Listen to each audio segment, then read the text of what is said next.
I'm more connected to the energy of my future than I am to the energy of my past. I'm believing in my future more than I'm believing in my past. And a new personality is connected to a new personal reality. So the next question is, does that change the body? Once the energy's moved, you're gonna feel pretty blessed in that moment. In fact, so we can transfer guilt, shame, insecurities into bliss? There is so much potential waiting for you if you are able to unlock your mind and your body at the same time.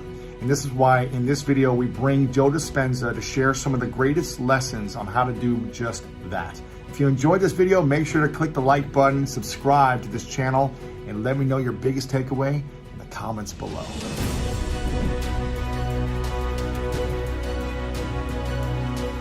if you wanted a true relationship where it was fundamentally based on this concept called love. Now let's talk about that, because we practice this a lot in the work that we do. If you could truly begin to practice trading those survival emotions every day for elevated emotions, and you practiced opening your heart, it's a skill that has to take place where you move out of survival. So people say to me, well, I can't open my heart. I can't feel love. And I say, well, what do you practice feeling? Because whatever you practice feeling, you're feeling most of the time. And that feeling could be guilt, but you're so used to it, you wouldn't even know it's guilt. It just feels like you. Are most people practicing a feeling, or are they just reacting to how they feel? Well, they're reacting to their external environment. What's happening? Or they're reacting to some stray thought in their mind, and every thought produces a chemical. So if they have an unhappy thought, they feel unhappy. If they have a judgmental thought, it produces chemicals that makes you feel polarized, right? So, how much does one thought change your chemical body? Oh, that's an interesting question. So let's just we'll put this on hold okay, here. Yes. So the stronger the emotions that we feel from the problems and conditions in our life, the more altered we feel inside of us, the more we pay attention to what's causing it outside of us. So if you have an event in your life, an experience in your life that has a strong emotional charge to it, and you don't feel like your normal self, you feel this alarm system switch on. You're going to narrow your focus on the cause, and the brain's going to take a snapshot, and that's called a long-term memory, right? So then what people don't know is that every time they think about that event, they're producing the same chemistry in their brain and body as if the event was occurring. And that moment. In that moment. So the highly charged event is actually producing the emotion, and the body is so objective that it doesn't know the difference between the real experience that's creating the emotion and the emotion that the person is fabricating by thought alone. The body's believing. It's so objective, it's believing it's in the same environmental experience. So the highly charged emotional events, some people think of their ex, and the thought of that person makes them sick. Makes them feel out of balance. Wow. So, and one image, one thought in their mind makes them feel out of balance. So all you need is an image and an emotion, a thought and a feeling, a stimulus and a response, and you're conditioning your body emotionally into the past. So now, the memories, and this is just not in the brain now, it's in the body, okay? So now, that thought of that person is actually creating a response in the body that's consuming the body's energy for growth and repair, consuming the body's energy to create, because in survival, it's not a time to create. In survival, it's time to run, fight, and hide. So the problem is that it becomes a subconscious program. It's no longer a conscious process. It now is a subconscious process. So now the body has been conditioned into resentment, into unhappiness, into fear, anxiety, whatever it is. And so back to our concept of bringing love into your life. So you say to that person, okay, you open your heart, and they're going to say, are you kidding me? I was injured. Yeah. I was hurt. I'm not going to do that. Let me see your cards first, right? And once I see your cards, then I'll open up a little bit. So we protect this, right? So now in that state of survival, the research shows that the long-term effects of those stress hormones are pushing the genetic buttons that are creating disease. The body can't live in emergency mode for that period of time.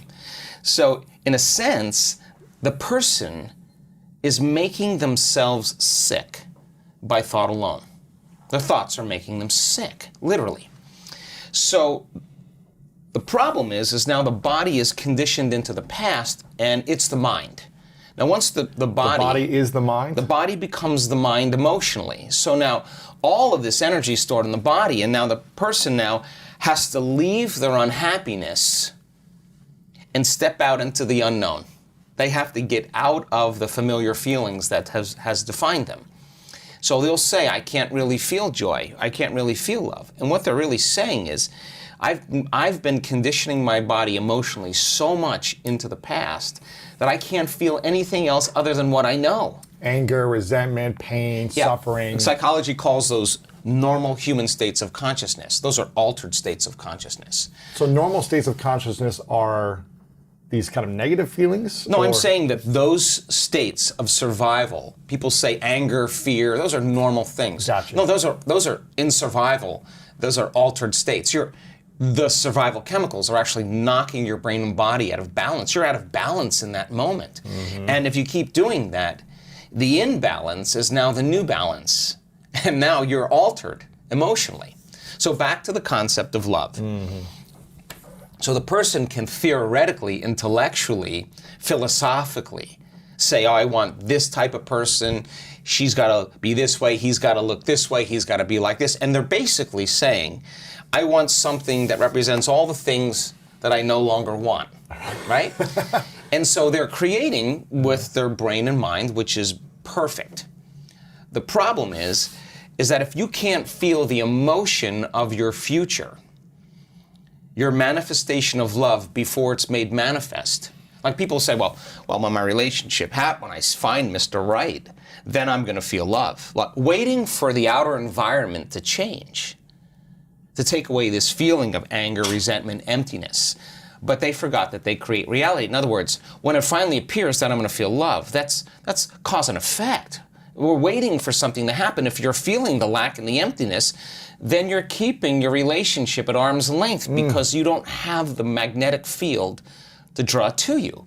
So the emotions that come from these energy centers, the lower energy centers in our body, do have frequencies, there's chemistry involved, but they have a different agenda. So now we ask the person, can you teach your body emotionally what the future will feel like before it's made manifest? That means you can't wait for your relationship to feel love. You have to reverse that battleship and understand feeling love now is going to be the magnet. And if you can hold the vision of your future, a clear intention, with a coherent brain, organize signals into the field, and you could actually crack this thing open and practice getting so present in the moment that you're not anticipating the next moment or trying to predict the future. And you're no longer romancing the emotions of your past. You can find that sweet spot of the generous present moment. The familiar past is the known emotionally. The predictable future is the habituation of autopilot, being unconscious, and programs. Those are both knowns. There's only one place where the unknown exists. That's the present moment. So if you could work with your body to the point that it trusts you enough to feel so safe that you have conquered it in a certain way that it could actually relax into the present moment, and it's not worried about what's going to happen next or what's going on around you, or that you need to eat, you need to pee, you need to move. Right. You got beyond all your drives and you're ready to create. That moment where you're present, if you could begin to work with your heart and start to breathe and start to practice feeling love. In the beginning, it would feel foolish or gratitude. Why would I feel love if it hasn't happened? Well, that's because you've been hypnotized into waiting for your world to change to feel the emotion from the experience. Wow. But according to the quantum model, your emotion ahead of the experience, when you combine that clear intention with the elevated emotion, and you feel love, your body's so objective that it's actually believing it's living in that future in the present moment. And your body now is beginning to change. You are beginning to change your biology to reflect what you're about to experience in your future. So the stronger the love you feel, the more altered you feel inside of you, the more you're going to pay attention to that picture in your mind. Stimulus, response, memory, emotion, thought, and feeling. But now you're remembering your future instead of remembering your past. And biologically, it's actually the same. How do we, remembering your future as opposed to remembering your past? Right, it's the same thing biologically. The body experiences it the same way by thinking and imagining something that hasn't happened yet, but it will happen. Okay, well, and imagining something vividly from the past that happened. Sometimes our brains trick ourselves in thinking it happened a different way, doesn't it? yeah, but that's incidental. It's none of your business how it happened. In fact, It's how we interpret it. Exactly. It's your perception, right? So, so then the stronger the emotion you feel from some outer experience in your life, the more altered you feel, the more the brain freezes the frame and takes a snapshot. Well, now you're freezing a frame in the outer environment. But if you're truly in the present moment and you know exactly what you want, and you begin to teach your body emotion, start practicing opening that heart. It's amazing what happens. The moment that heart begins to open, we've measured this so many times, Lewis, on a scan, on a real-time brain scan.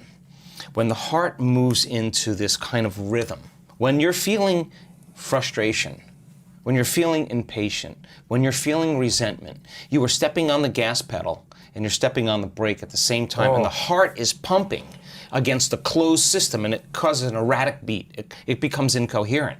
And energy literally leaves the heart. Now, you no longer believe in your future. You can't put your heart into your future. You can't trust the outcome because there's no energy there. It's being used and consumed somewhere else, so energy is leaving the brain as well. But once energy starts to move into the heart, we've seen this so many times, and it starts to beat in this rhythm, like banging a drum or dropping a pebble in water, pebble after pebble. The heart begins to create a wave of energy right to the brain, like taking a big sheet and going like that. And then all of a sudden you see this wave, and the brain gets this rush of energy, and that change in brain wave patterns, that change, that wave is carrying information. And the person starts to get a very clear idea. They see their future very clearly. Now that energy is causing them to move into very coherent alpha brainwave patterns, which is the state of creation. This is when you no longer hear the voice in your head that's talking to you, that you listen to and believe is the truth. I'm not good enough. Yeah, whatever that is. That's called the default mode. It suppresses the default mode network, and the next thing you know, you start seeing in pictures and images. You start dreaming. And that's the imagination, that's the creative state. So now, you start naturally imagining the heart is the creative center. We gotta put our heart into our future, it better be open and activated. So now, when you start falling in love with your future, oxytocin is released in the brain and in the heart. Oxytocin signals nitric oxide. Nitric oxide signals another chemical called endothelial-derived relaxing factor. And just like when your sexual organs get filled with blood because you're aroused, the same thing happens here as it would happen somewhere else. And literally the arteries in the heart and lungs engorge. And now your heart feels full and it's thumping in order, and you're in the present moment. Now, once that happens, and it's beating in rhythm, the heart produces an external magnetic field up to 3 meters wide. Now, you're in survival, you're drawing from the field and turning into chemistry. When you get energy in the heart, it's causing a change in the brain, and all of a sudden it's resetting the baseline for trauma, and now here you have a magnetic field. Now the heart is your magnet. It is the center of creation. And now that energy is frequency. And frequency carries information, and you can lay the thought of your new relationship on that energy because it's consistent with it. You cannot lay the thought of your new relationship in need. That's a different energy. What do you mean in need? Well, if you're feeling I'm needing someone to love me, yeah, a of course, that's a partner. different frequency. That's a different energy. What happens when you're in a need state as opposed to an attraction state? Well, you're in lack. So now you're trying, you're grasping, you're controlling, you're forcing, you're trying to predict, you're overthinking, overanalyzing, and that's how people live their relationships. So then if you are going to prepare your brain and body for a new relationship, then you would have to become love completely every day. And that signal then that you're sending out into the field can carry the thought of your health, your wealth, your relationship, or whatever. But here's the cool part. When the heart is activated like that, and you feel so whole, so in love with life, so satisfied in the moment, so exuberant, that it's impossible to want. Now you're no longer in lack. Now you're so whole that you will magnetize wholeness in your life. The person who's the person that fits the mold energetically, that would be the same as you and yet complement you, so that the two can become one, right? And then, instead of in contrast, in union, you exchange information equal to that emotional state. In other words, people use each other to reaffirm their dependence on certain emotions. You have certain people you complain with about politics or whatever. They complain back about their lives, and you use each other to reaffirm, some type of belief or something. Belief about life. Emotionally, you have emotional agreements on things. Well, that emotion is energy, and energy is frequency, and frequency carries information. So you share the same energy, you share the same information, but that's what people do in their lives. But now, in a true loving relationship, when you're truly in your heart, then the question is, what would love do in the relationship? And when your heart is open, it's no longer about you. Yeah. It's about how I feel so amazing with you. I feel even more amazing, but without you, I'm still whole. And so now I'm no longer in need or lack. And so now, when we get together and our fields interfere, when they start interfering, now the amplitude gets way higher, and there's way more energy. And now, I'm all about all 7 centers of the body lining up, all of them. And we're here in a body, let's enjoy it all, but come from love. And so now your heart is so open that you can't do anything else but give. You feel so amazing. You're so happy with yourself, so happy with your life, so happy with what you have. You want other people to feel the same way. And you say, here, take that. And when you give now, guess what happens? You release more oxytocin, more nitric oxide, and more of those chemicals that cause the heart to swell even more. Then all of a sudden, your immune system gets stronger, and all of a sudden your body starts feeling better, you start having more energy, and now the constructive interference between two people that are coming together in wholeness and no longer dependence or lack or separation or need is a different game. So then what they do to protect, to nurture, to grow, to evolve that love is one of the most important things that they have. Not because they're doing it out of obligation or because they're married or whatever. It's just they can't not do it. And we see people, had somebody stand the other day in our workshop in profoundly high amounts of gamma. She can do it on command. And there's an incredible arousal that takes place that goes along with these high brain frequencies that you can only describe as ecstasy or bliss. Now, you're getting that ecstasy and bliss not from anyone or anything out there.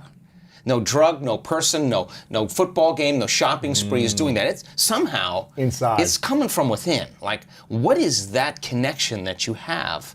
And so one of the scientists said to this woman, how do you do that? You know what she said?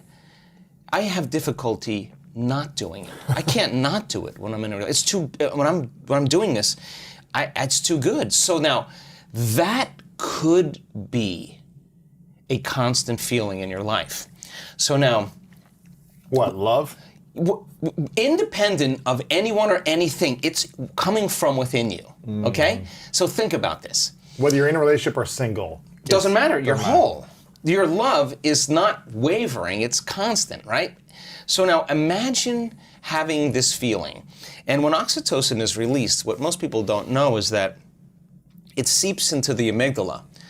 And there's certain survival emotions in the amygdala: fear and anxiety, aggression and anger, pain and suffering.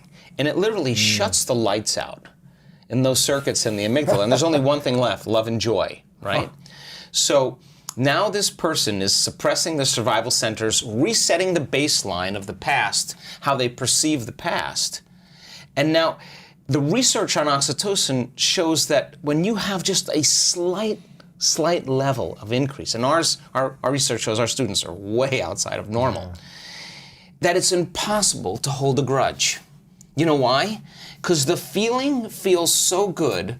Why would you judge another person, or why would you react to some condition and lose that feeling? You figure it out really fast. So this birth of unconditional love really says, I'm in love with myself, my connection to some divine intelligence within me. And because I'm so in love with life and with myself, I'm looking at life through the lens of love, which means I'm going to allow you to be whoever you want around me. I don't really, I'm no longer... I'm not a reaction. I'm not a reaction because I've overcome my fear, I've overcome my anger, and now I'm ready for love.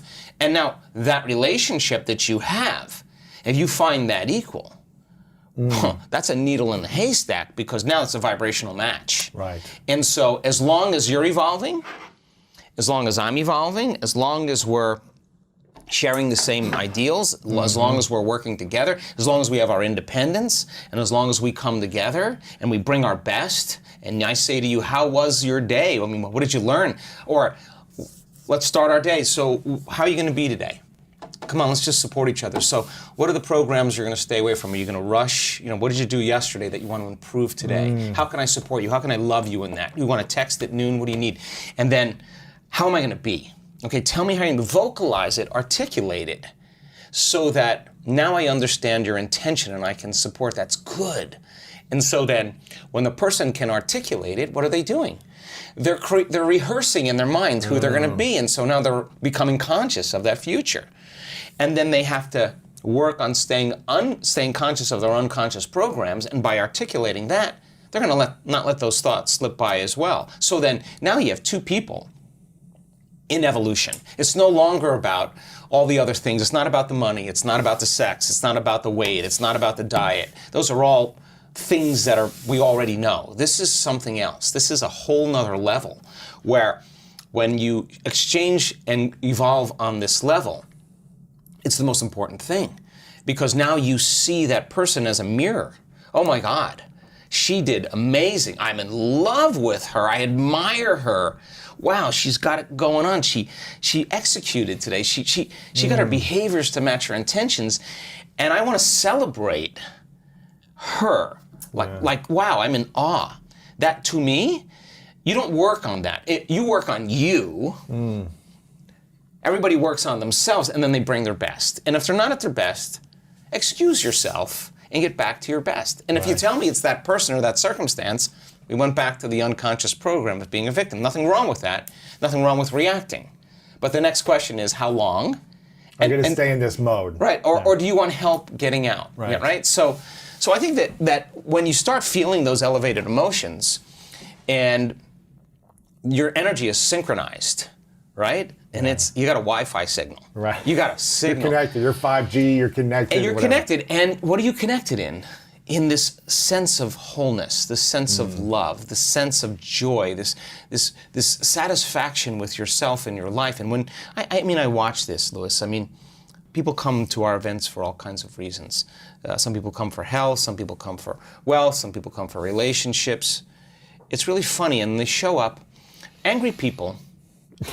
They're angry with themselves. When they're angry with themselves, they'll be impatient and angry with others. People who are unhappy with themselves will punish other people so that they can feel their unhappiness. Or is it to get their anger out, or is it why? No, because that's who they are. That's the emotion that's driving their behaviors.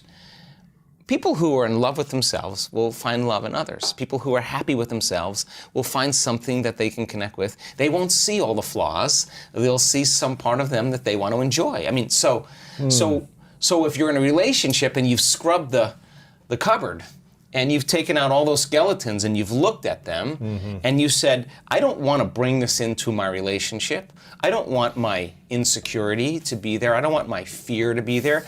I don't want my judgment to be there. I don't want my emotions from other relationships to be there. So let me finish this. In other words, if you want love in your life, in your future, then you better take care of your frustration, because you can't bring that there. You got to leave it. So then, you may say to me, well, it's because that person and this emotion from 15 years ago, my ex, makes me feel frustrated. Well, let me tell you something. The only reason that you're thinking about your ex is because you're still in frustration. You overcome frustration. You'll look back at your ex and you'll be like, I wish them well. Yeah. I'm not connected to my past any longer. So cleaning the cupboards and getting down to those thoughts that slip by people's awareness all the time, their behaviors, how they complain, they make excuses, they say it'll never happen. What do they do? And the emotions that keep them connected to their past, they won't even see that person. That they'll walk right past their future relationship. They'll never recognize that person because they're looking at their future through the neurology and the chemistry of their past. Wow. And the brain only learns we only see reality based on pattern recognition. I memorize your face, now I know Lewis. And if the pattern matches, I know. But if you're creating a future, and you're not clear on that future, and you want all these things, but you haven't addressed all those circuits and behaviors and emotions and chemicals of the past, you won't recognize the pattern. You'll walk right past the relationship. You'll never see it. So I think that there's the preparation for the relationship, the overcoming, and overcoming and overcoming and overcoming and overcoming and becoming. All of a sudden now says, I am worthy. And the universe only gives us what we think we're worthy of receiving. So when you're worthy to receive, it's not going to be on Match.com when you're looking at body parts and whatever else. This is going to be like ka-ching. An energy connection. Wow. Yeah. Like that came out of nowhere, because when you're in survival and you're in separation and you're in lack and you're forcing and controlling and trying to predict outcomes, you're matter trying to change matter. And of course, it's going to take time for this to happen because you're creating a three-dimensional reality, and everything in three-dimensional reality takes time. But when you're creating from the heart, with a coherent brain and a coherent heart, and you got that 5G Wi-Fi signal, it's not like you go anywhere now.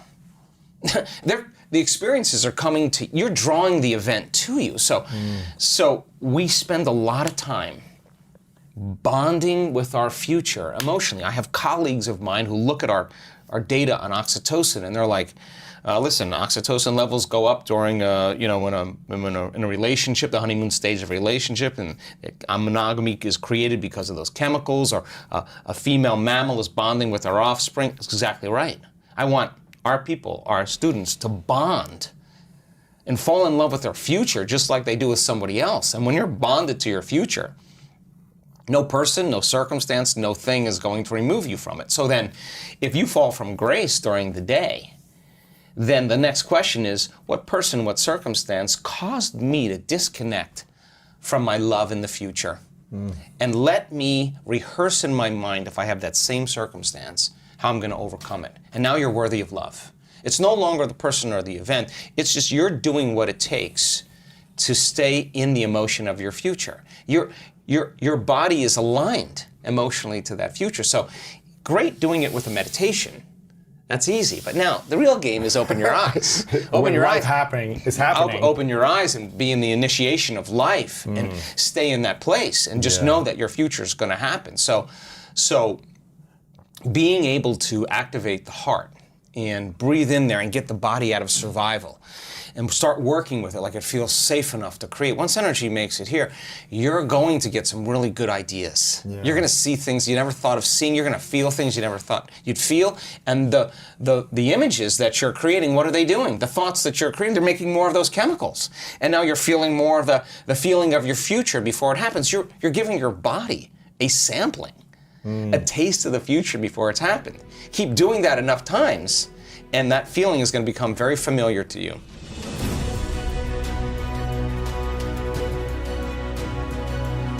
Now, you've been working with teaching people how to heal themselves with their minds, right? Overcome disease, overcome any type of chronic illness or pain through the mind, the principle of the mind. I grew up in a religion called Christian Science that did not use medicine. I didn't get vaccinations when I was a kid. My dad wouldn't let me go to the hospital. He wanted to use thought, prayer, the mindset to overcome any pain or any physical ailment. And so this is something that I was learning in a different way as an early kid. When did you start to learn about this philosophy or principle or truth and start applying it to your life? Well, I got run over by a truck in a triathlon in 1986 on a biking portion of a race. I broke 6 vertebrae in my spine, and I was told that I'd never walk again. And so the typical surgical procedure for multiple compression fractures with cord impingement is this surgery called Harrington rod surgery. And in my case, they were going to cut off the backs of parts of my vertebrae from the base of my neck to the base of my spine. And then they screw in these long stainless steel rods, and when you screw those rods into the vertebrae, it acts like a cantilever. It lifts the spinal column off the cord. But the prognosis was I probably wouldn't walk again, and that the surgery was hopeful that it would give me some relief. And I think if it was any other patient, Lewis, besides me, I probably would have recommended the surgery, but this was me, you know. Sure. And I just couldn't rush into it. So I had 4 opinions, you know, from 4 of the leading surgeons in Southern California, and they were adamant that I needed this surgery. All 4 of them? All 4 of them. Yeah, in fact, the medical director of Scripps Hospital at the time was my surgeon. And he thought I had a head injury, or he thought, you know, that I had PTSD, that I wasn't just following his instruction. Anyway, I decided against the surgery, and I thought, well, listen, I'm not going anywhere. I'm not doing anything. I'm basically laying face down. And I thought, well, there's an intelligence that's giving us life, that's keeping our heart beating and digesting our food. It really knows how to heal way better than me. And this innate intelligence is what's giving us life. And I thought, well, if it's an intelligence, it's a consciousness. And consciousness is awareness, and awareness is paying attention. So it must be paying attention to me. So I said, look, maybe I'll just spend the rest of my time trying to connect to this intelligence and give it a plan, give it a design, give it a template. And when I was really present and complete with that design, I would surrender this creation to this greater mind and allow it to do the healing for me. And the other thing I said is I'm not going to let any thought slip by my awareness that I don't want to experience. Now that sounds really easy, right? But when you're faced with crisis or trauma, we tend to focus on what we don't want to have happen instead of what we do want to have happen. So I started on this journey. I decided against the surgery, and it was a big revolution at the time. And I went through 6.5 weeks of hell. I just could not get my mind to do what I wanted it to do, because I'd start reconstructing my vertebrae and imaging an outcome, and then I'd start thinking, I'm going to be living in a wheelchair, or should I sell my practice? So you were thinking about the way you wanted your body to look and feel in your mind. I reconstructed every single in vertebrae. The mind. Yeah, in my mind. I wanted to show it exactly 3-dimensionally. Yeah. In your mind. In my mind. You're not drawing it out or no. In my mind, I was reconstructing. You're visualizing it. Yeah, visualizing it. And I wanted to say, look, take a look at that, because this intelligence is always present, right? So we got to be present with it. So I'd start off reconstructing my spine, and then I'd be like, oh gosh, should I sell my practice? What if I live in a wheelchair? And you practice chiropractic practice in this time? Yeah, in Southern California, in La Jolla. So I couldn't get my mind to do what I wanted to do, and then after 6 weeks, I just went through the whole thing, and I felt like I hit a golf ball right in the sweet spot. Something clicked, and from that point forward, what took me 2.5 or 3 hours to do, I was able to do in 45 minutes. I was firing and wiring, you know, these new circuits, and I was practicing paying attention. And then all of a sudden, I started noticing dramatic changes in my health like this. And the moment I started noticing changes in my body, what was going on outside of me, I started correlating at what I was doing inside of me. Now I was just hooked, and I just started doing it with more passion and more sincerity. Anyway, back on my feet in 10.5 weeks, back training at 12 weeks, back in my clinic, and I just made a deal with myself that if I was ever able to walk again, I'd spend the rest of my life studying the mind-body connection and mind over matter. And then that led me to just stop everything in my life. I just wasn't the same guy. I'd just been initiated into something, and sold my practice, sold my home. You sold it all. Sold it all, moved to the Northwest, and just started asking bigger questions like, who am I? Why am I here? What are we doing? What happens when we die? And how did all this happen for me? What was the process? So I started studying the science behind it, and I couldn't find it in any conventional textbooks, because this was unconventional, right? And miraculous is kind of unconventional. So I started studying quantum physics and neuroscience and epigenetics, and it started making sense. I started building this model of understanding. Then I asked the fundamental question, has anybody else done it? So then I traveled to 17 different countries and interviewed hundreds and hundreds of people with serious health conditions that were treating either conventionally or unconventionally. They were staying the same or getting worse, and all of a sudden they got better. So what was the cause that produced the effect, you know? And the stories and what I learned was so amazing. I went back to school and studied neuroscience, because mind was such a strong element. It wasn't diet, it wasn't celibacy, it wasn't any of those things. It was just really this element. And so then I was able to figure out that there were 4 common things. And then I wrote a book about it, and then I thought, God, if this works really on people that were sick and are better, and they come from all walks of life, all colors, all races, all genders, sexual preferences, but all of a sudden, I wanted to see if I was able to reproduce it. So then I started seeing, okay, let's see if we can teach this, be able to reproduce the outcome, because that's science, right? So I went through about... What were the 4 common things? The first one was that they all believed and accepted that there was an intelligence that lived within them that was giving them life. And These people you interviewed who had had injuries that overcame them? No, these are people with cancer, MS, lupus, Gotcha. Parkinson's disease. Who got better? Yeah, just spontaneously. It's called a spontaneous remission. Got it. So they believed there was an intelligence. There was some invisible life force they were connected to, that they felt like they had lost their connection to. They became separate and disconnected from. And that when they got the diagnosis, they woke up and said, man, I got to connect again, and I got to connect to my essence. And so they developed a relationship with it, just like you develop a relationship with anybody. It takes time, you got to be present, you got to connect, you got to experience, you got to be present. All of these things are important elements. So that was the first thing. The second thing was that they realized that it was the mismanagement of their emotions and the hormones of stress that really began to create their condition. Now, stress is when your brain and body are knocked out of balance. Stress is when your body's knocked out of homeostasis. We have an innate mechanism in our body that returns us back to order. So then if someone cuts you off on the LA freeway, you have an emotional reaction, but 15 minutes later you're back to driving and you're over it, right? That's all organisms in nature can tolerate short-term stress. But when it's all day long, all week, all year. Yeah, so if you're reacting to, like if Tyrannosaurus Rex is chasing you, you have to make a decision. Am I going to use 20% of my energy or am I going to use 100%? So it turns out when you're reacting to traffic... 200%. Oh, right, or if you're reacting to your coworker sitting in the cubicle next to you, right. You're turning on that response, and what was once very adaptive becomes very maladaptive, because when you turn on the stress response and you can't turn it off, now you're headed for disease, because nobody can live in emergency mode for that extended period of time. Well, human beings, we can turn on the stress response just by thought alone. You can think about your problems, and you're producing the same biological effects. So those chemicals give the brain and body a rush of energy. And people become addicted to that rush of energy. So now they use the problems and conditions in their life to reaffirm their addiction to that emotion. They need the bad job. They need the poor relationship. So that means they become addicted to the life that they don't even like. Right? Why do we need the bad job or bad relationship and stay stuck in those? Because it's a conditioned response. So listen, if you get angry at a coworker and all of a sudden you get an arousal in your brain and body, right? You get a rush of energy. When you start noticing that your body starts dropping, your brain starts noticing your energy starts dropping, you're automatically going to have the image of the coworker in order to what? Give your body the next jolt, right?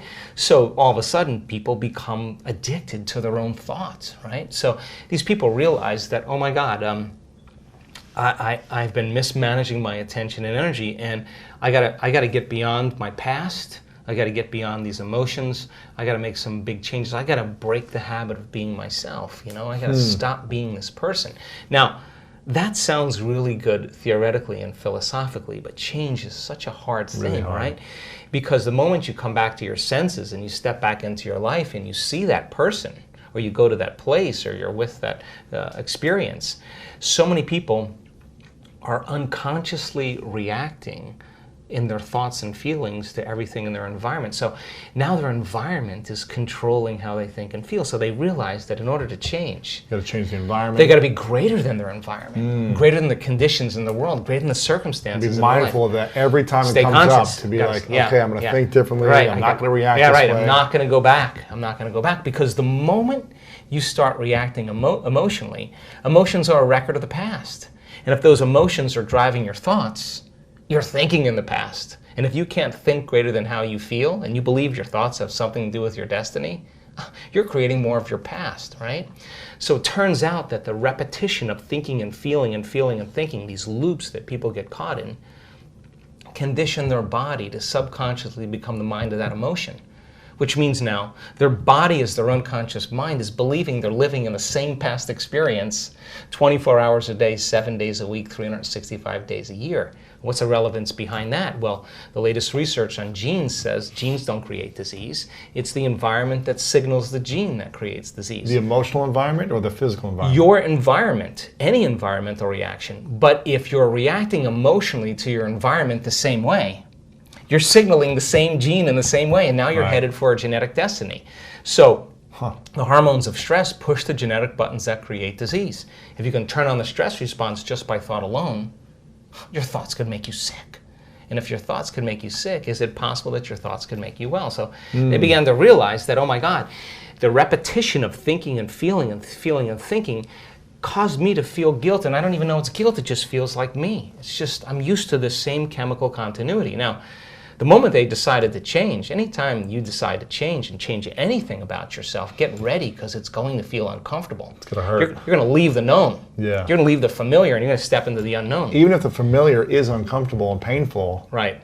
it's still going to be painful leaving the pain. Right, because some people are super happy being unhappy. Right. So then they would rather cling to their suffering than take a chance in possibility. So these people said, I really have nothing to lose, right?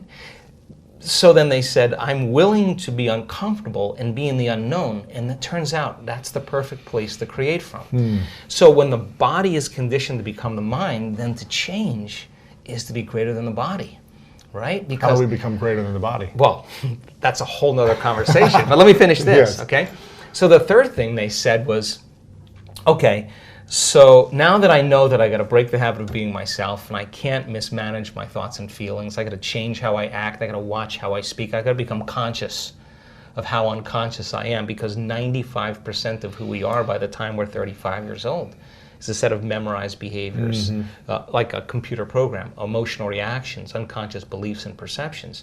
So the first step to change is to become conscious of how you think, to notice how you act, to pay attention to how you feel.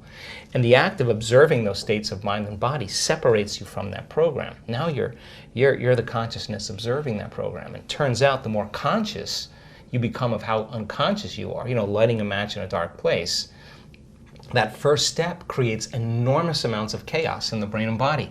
And it's disturbing, so people just go back to the same addiction, the same emotion, the same problem. This feels better. No, that feels familiar. So they said, okay, now I got to change. I got to reinvent myself. Now this is really important because they started sitting down and thinking, okay, who in history do I admire? Who are great people, role models that I could follow? What are the qualities and characteristics that they have? How am I going to change? These are what we call frontal lobe questions. The creative center of the brain switches on and the emotional center settles down. So then they started thinking, how would I have to be in a new life if I was really going to heal? What would I have to change about myself? Now, there's this interesting phenomenon that if you close your eyes and you begin to think about doing something, you're an athlete, you understand this.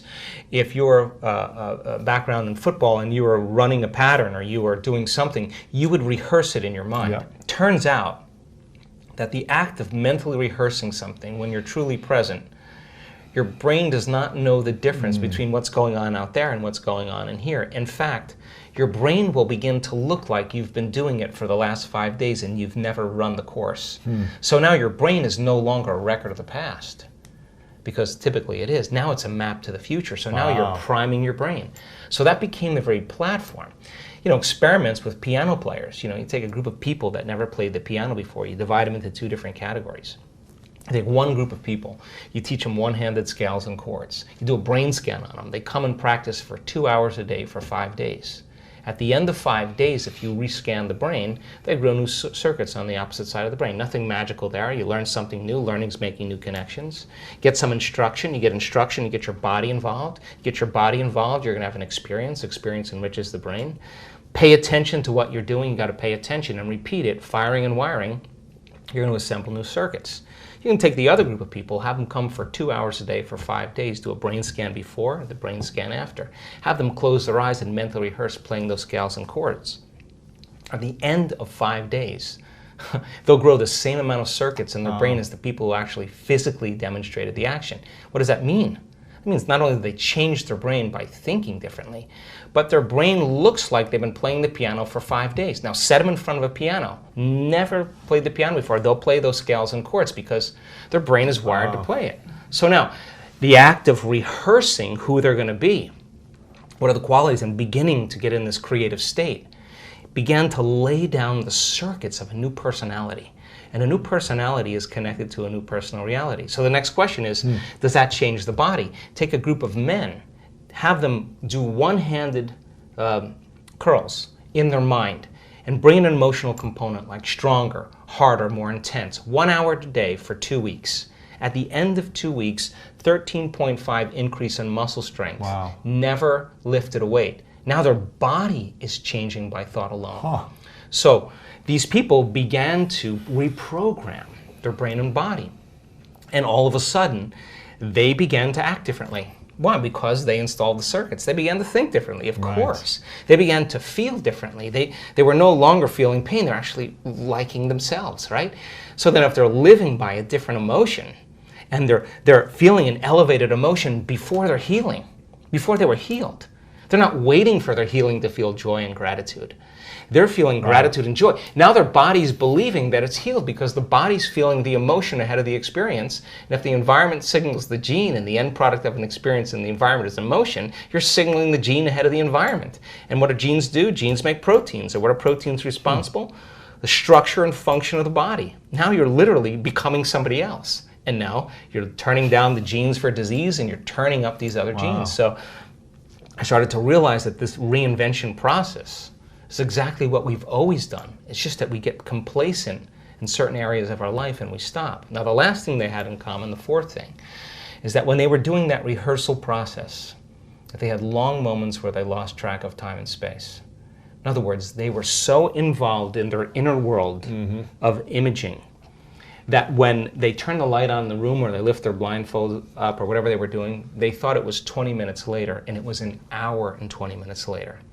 And when you're truly focused and you're truly paying attention and you're in the present moment, all of a sudden, you will leave this three-dimensional reality. And when you leave this three-dimensional reality, there's only one other place you go, and that is the realm of thought, and that's called the quantum field. And that quantum field is where all possibilities exist, right? So they were connecting to a field of information that had everything to do with the first principle, which is that invisible intelligence that's both within us and all around us, personal and universal. It is the unifying field that governs everything material in this world. And if you're going to change something material, that means you got to get beyond your body to heal your body. Right. Because if you're your body trying to heal your body, there's one thing that we can guarantee: it's going to take time. It's going to just take a long time because you're playing by the rules of Newtonian physics. You play by the rules of quantum physics. Energy dictates matter. So when you're truly in the field and you're making changes there, then the downward cascade, neurologically, biologically, chemically, hormonally, genetically, is the side effect of what's happening in the field. It accelerates. It accelerates it, exactly. So you do it in less time because you're more connected to a realm that doesn't play by time.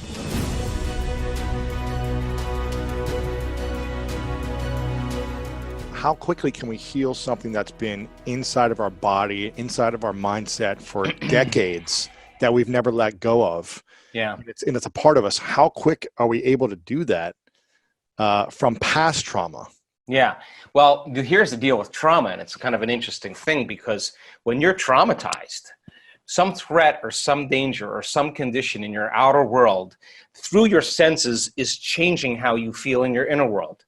And the quotient of change between the way you normally feel in some alarm state, when you change your internal state and move into that emergency mode, you narrow your focus on the cause, and the brain freezes an image and takes a snapshot, and that's called a long-term memory. And now that image is branded holographically into the brain. So then we remember experiences better because we can remember how they feel, and that memory then changes the person's biology.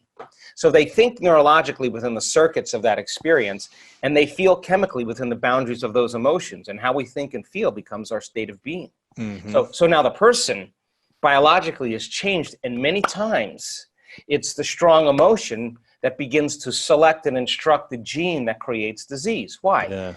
Because if the environment signals the gene, and that's a truth, that's epigenetics, and the end product of an experience in the environment is an emotion, the emotion that you feel from that event is literally selecting the gene for you to begin to change. And the genes make proteins. And so the person, if it's strong enough, begins to wear their trauma, not just in their brain.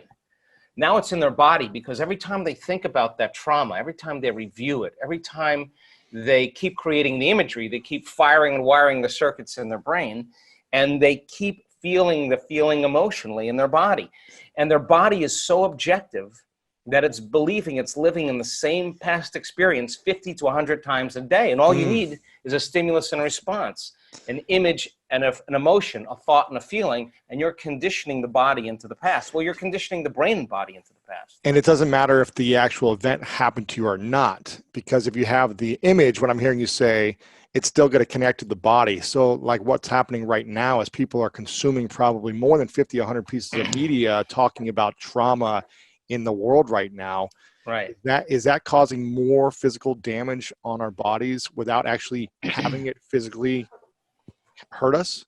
Well, let me finish that thought, and Yes, then go people ahead. can answer that This is question. mind-blowing. So then you asked, is it possible then that people can heal that quickly in 1 week? Yeah, because what if they create an inner event that carries an amplitude of gratitude or joy or freedom, break through from the chains of the past?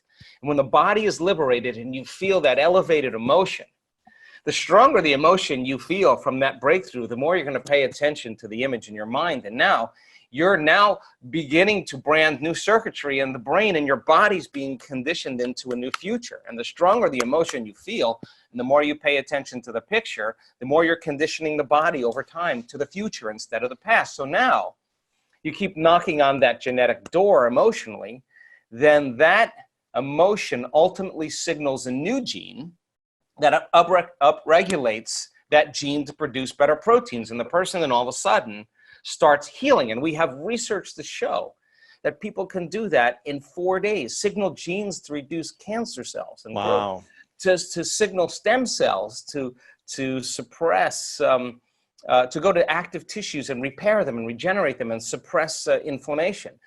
We have research to show that you could change the number of brain cells you have just by doing this properly. And so now all of a sudden, a person starts changing. In 4 days, yeah, you can start to reverse some of the damage you've done in your body, depending on the degree of damage, it sounds like. But in 4 days, by simply replacing the imagery, the visualization, the acknowledgement to a different emotion, an emotion of joy, gratitude, peace, perspective, acceptance. I'm assuming these things. A vision of your future. A vision of what you want that's positive, future. as opposed to a vision that is tied to a negative event of the past over and over every single moment of the day. Your body will start to heal, your immune system will start to heal, and you'll start to shift your genes. Gene expression, absolutely. What's the difference between gene expression and just genes? Well, you come with a lot of genes, and they're just a library of potentials. They're just a storehouse of information, of possibilities. So then you got to get the right signal, the right lock into the key that begins to select and instruct genes that cause genes to make different proteins. And you can regulate so many different genes, the same genes, you can regulate them differently. So when they upregulate, they start producing really healthy and robust proteins. And that's enzymes, that's tissue, that's structure, that's function, that's hormones. It's immunoglobulins. When they downregulate because of some alarm, when there's not a lot of energy for long-term building projects, well, then you keep doing that. Then the body starts producing cheaper proteins. It's a different signal. It's not a time for growth. And so now to answer your other question, then it makes sense then that if you have been if you had experience of trauma, say, for example, and it's created the feeling of fear, and your fear is that it could happen again. And you don't know this, but every time you think about that future, that possible worst case scenario, and you feel the emotion, you're conditioning your body to become the mind subconsciously of anxiety. So now, all you need now is some cue in your outer environment that says it's unsafe, that there's damage there, that you're a victim, something's bigger than you that could have an effect on you. Well, now that feeling of fear is going to cause you to think thoughts equal to it. So the person then no longer needs the environment to feel that fear. They just have to have the thought about that condition now. And now they're literally knocking their brain and body out of balance by thought alone. And the body's constantly living in emergency mode. And it takes a lot of energy, a lot of resources to live in emergency mode all the time. All the time. Guess what system becomes compromised by it? Immune system. Your immune system. Why? Because you have two protection systems. You got a system that protects you from dangers in your outer world. That's the gas pedal. That's the sympathetic nervous system. That's the fight or flight nervous system. Danger, threat out there. Use all the energy because you gotta survive. And when you survive, you got to take care of your body. So Right. So now that system can work really well short term. It doesn't work really well if you keep it on all the time. Because if you're mobilizing all that energy for some threat in your outer world, there's no energy in your inner world for growth and repair.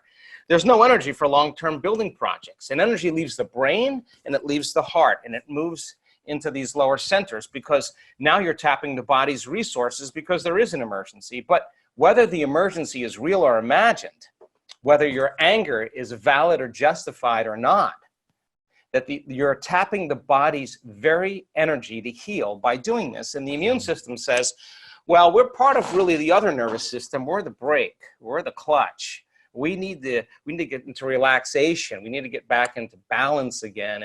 And when we do, then we'll metabolize. Then we'll assimilate. We'll reproduce. We'll excrete properly. Mm-hmm. So now you got this kind of battle between the gas pedal and the brake. And the immune system says, hey, listen, if there's foreign agents, if there's viruses, bacteria, molds, funguses, listen, we don't have a whole lot of energy here to deal with them because we're fighting this war out there. There's no homeland security. So they shut down certain receptors in the immune system. They shut down function of those lymphocytes, those white blood cells that are your inner army of protection. And it takes a lot of energy to fight a virus and a bacteria. But if there's no energy, hey, listen, it takes energy to raise the body's temperature. Where do you think that comes from? That's part of that branch called the autonomic nervous system. And the sympathetic, the gas pedal, is part of it. And the parasympathetic is the clutch, is part of that autonomic nervous system. And it's a check and balance. But so you stay in emergency for an extended period of time. And now you're exposed to some antigen or some external substance, some foreign agent, and there's no energy to deal with it, then you are victim to your environment, because every time you react to your environment and you say that person, that circumstance is controlling the way I feel and the way I think, if something outside of you is controlling your feelings and thoughts, then it makes you a victim to your environment. So then, so you will be more victimized, or you could be more of a victim to other things in your environment. People don't understand this consciously because it's a program subconsciously. So now, if you begin to strengthen your inner environment now, this is where our work comes in, because we have research to show that when you place your attention right here in your heart, this center right here, this is the beginning of our divinity. This is our center of oneness, our wholeness. This is where we begin to feel love, gratitude, compassion, kindness, care, freedom, joy.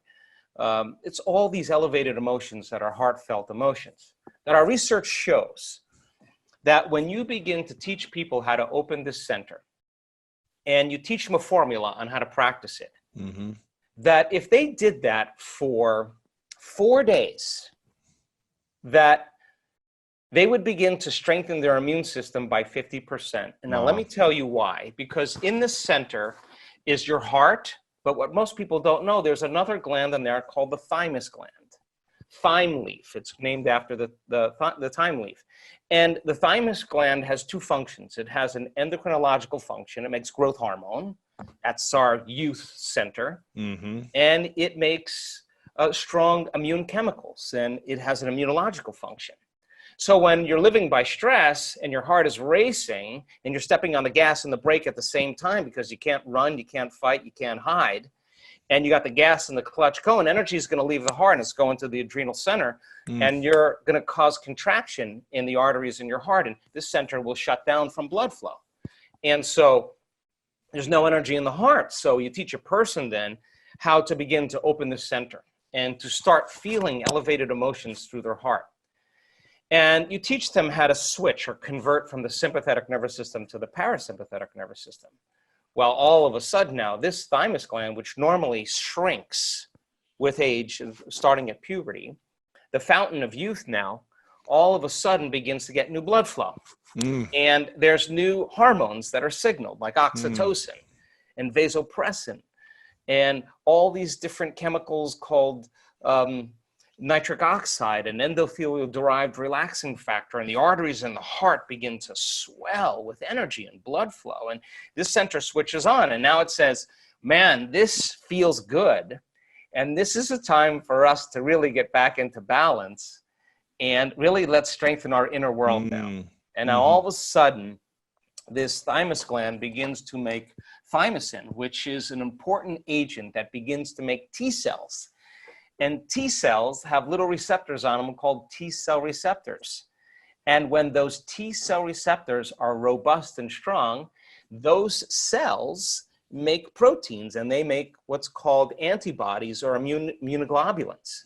And these little Y-shaped proteins block the receptors coming from the virus that are trying to attack the white blood cells. They have a shield, and now they're immune to the virus and its attack with its receptor, and it can literally begin to inject it with these immunoglobulins, primarily immunoglobulin A, and that begins to cause the virus to not survive. And then that white blood cell will pass another white blood cell and pass on the memory to it, so it already knows what's coming.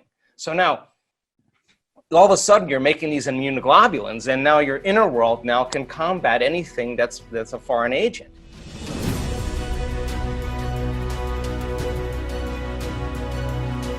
Why is this stuff really taking off now in the last year and a half? Because you've been doing this work for a couple decades now, right? Yeah. 2 decades? Yeah, just about, yeah. Almost 2 decades. And you've been in tons of documentaries, movies, you've been doing interviews for a long time, but really it's taken off in the last year. And you said, because now we have evidence about a lot of things that you're working on, the things that you've been believing for so many years that you knew worked for you, and you saw transformation with yourself. We're not going to go into your accident because that's in the last interview. But now we have proof and evidence and science backing all this. And how did that start to happen? Yeah, it's a great dialogue because I think this is a time in history where it's not enough to know. This is a time in history to know how.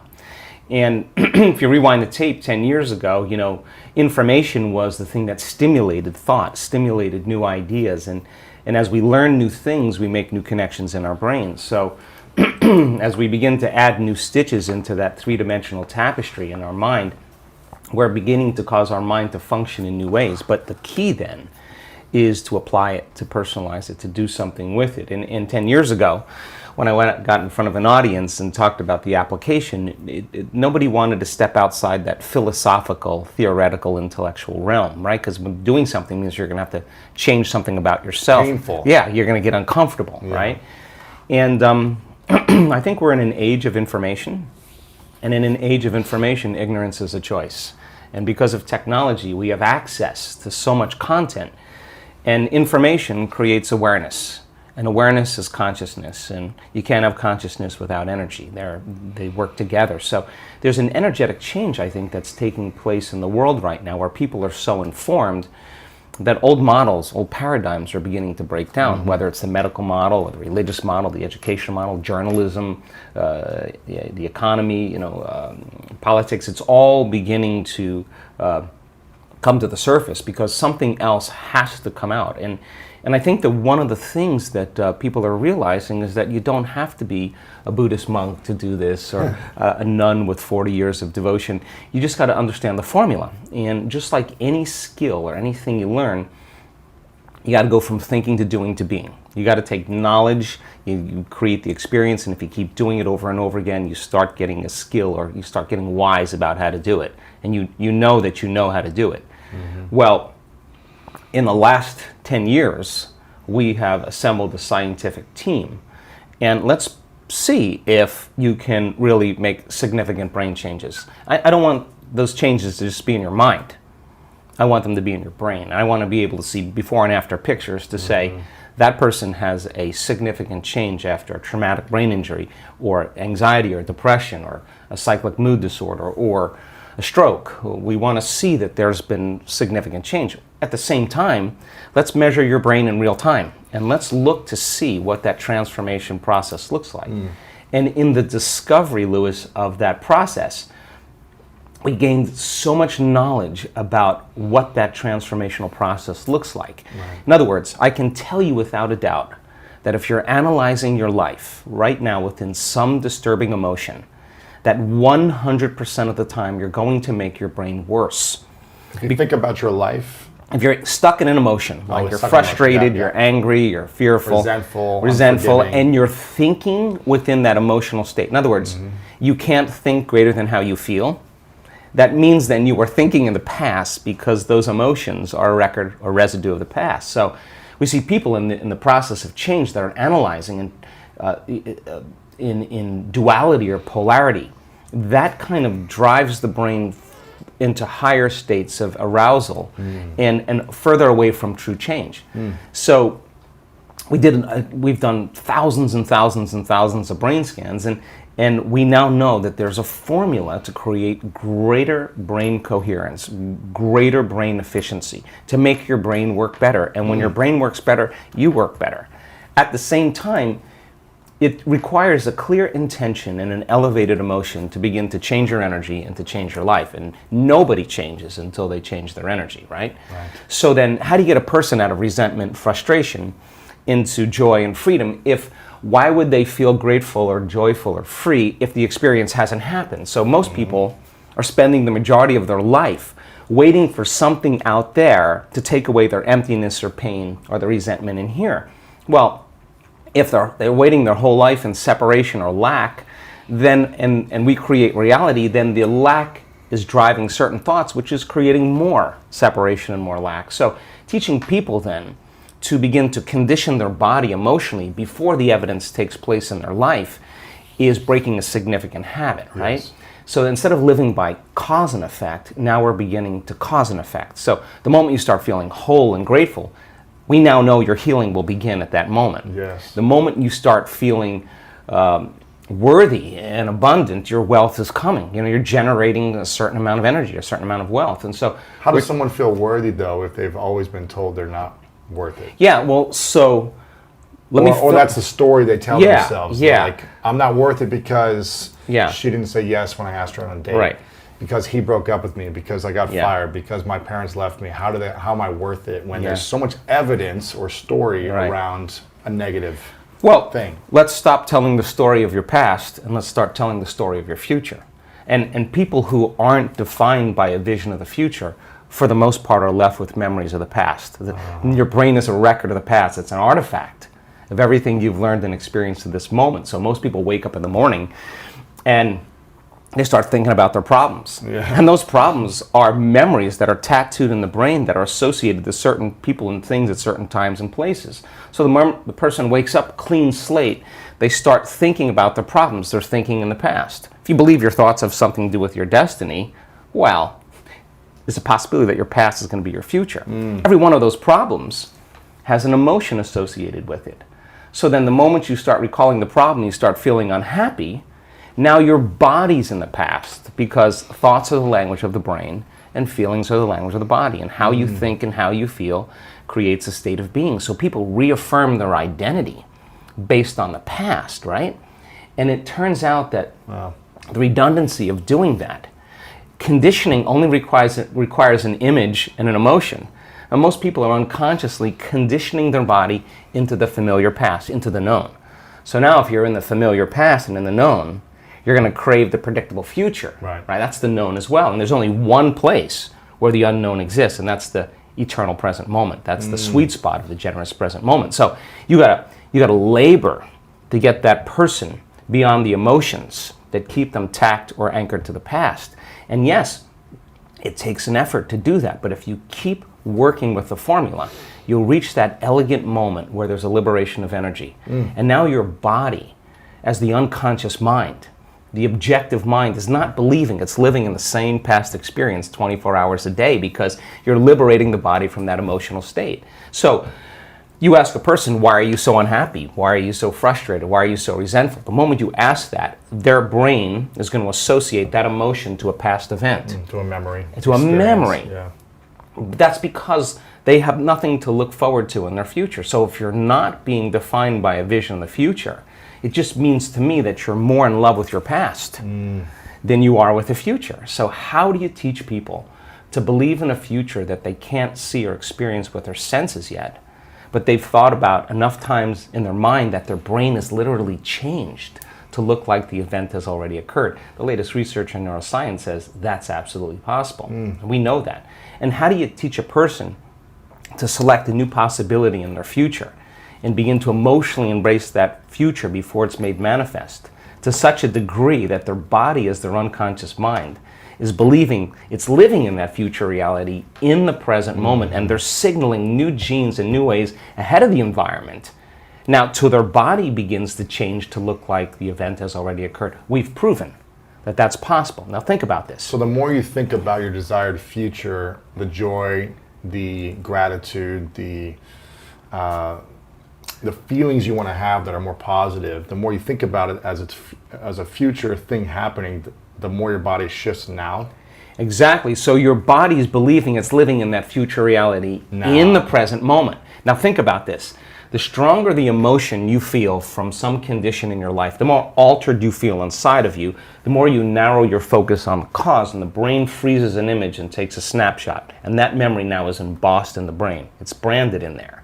So then people think neurologically within the circuits of those past experiences, and they feel chemically within the boundaries of those emotions. And the stronger the betrayal, the stronger the trauma, the more the body's living in the past, right? Crazy.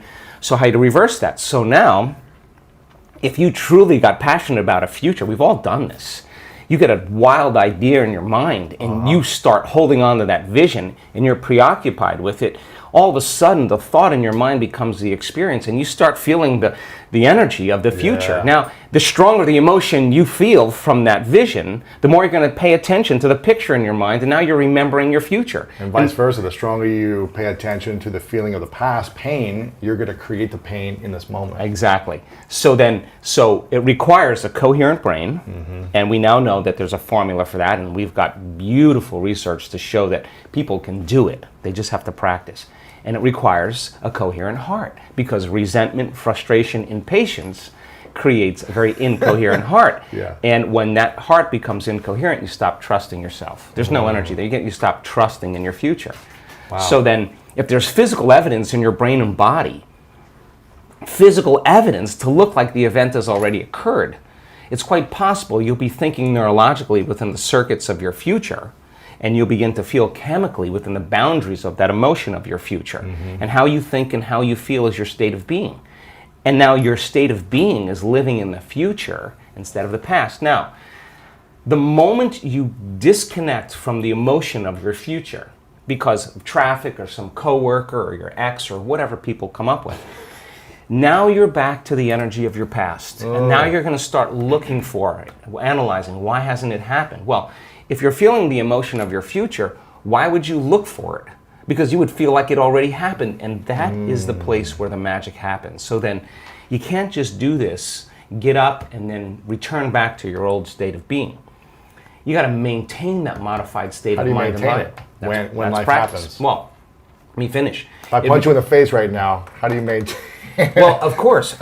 I mean, we all take blows in our lives, Yeah. and we all react emotionally. But the question is, how long are you going to react? Right. So then, if you can't mediate and regulate your emotional reactions, and those emotions linger for days, that's a Years for some people. mood, and then months, temperament, years, personality trait. So then the person's personality is literally based on the past. But they don't Crazy. know that because they're doing it over and over again, and it becomes a subconscious program. So now, if it requires a coherent brain and a coherent heart, then we have to train people how to self-regulate. So We've done thousands and thousands of measurements. We've partnered with the Heart Math Institute to teach people how to create and sustain heart coherence. How do we do it? Well, besides going to your workshop, what's the simplified version? I'm sure it takes more time than... Well, it really doesn't. It really doesn't. It just requires getting still, closing your eyes, putting your attention on your heart, changing your breath so that you move into the present moment. And when you slow your breathing down, you slow your brain waves down. When you slow your brain waves down, now you're accessing your autonomic nervous system.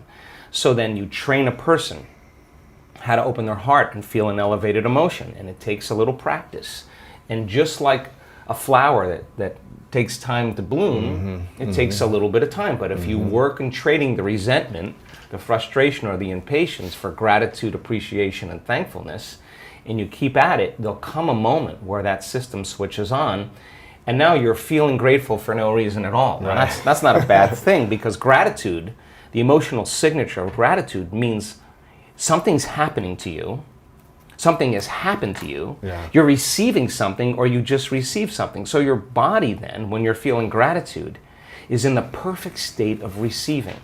So then that means then you'll accept, believe, and surrender to the thoughts equal to the emotional state of gratitude. If you're living in resentment, you're living in fear, you're living in impatience, you could say, I'm healthy, I'm healthy, I'm healthy, I'm wealthy, I'm wealthy, and with all you want, and that thought's going to stop right at the brainstem and never make its way to the body, because the Your heart's body's not feeling it, or because why? because you're feeling resentment, and that thought that thought is not consistent with the emotion of resentment. Resentment has a different set of thoughts, right? In other words, once you start opening your heart, it begins to move into coherence. It begins to produce a measurable magnetic field up to 3 meters wide. Now that's frequency, that's energy. And all that energy, that frequency, carries information, carries an intent. So then when you're feeling gratitude and your heart is open, you're broadcasting energy into the field. A frequency. Frequency. You lay the intent of the thought of your health or your wealth. That frequency can carry the thought of your wealth. It can carry the thought of your health. If you're suffering, suffering does not carry, that energy does not carry the thought of your wealth. It carries a different set of thoughts.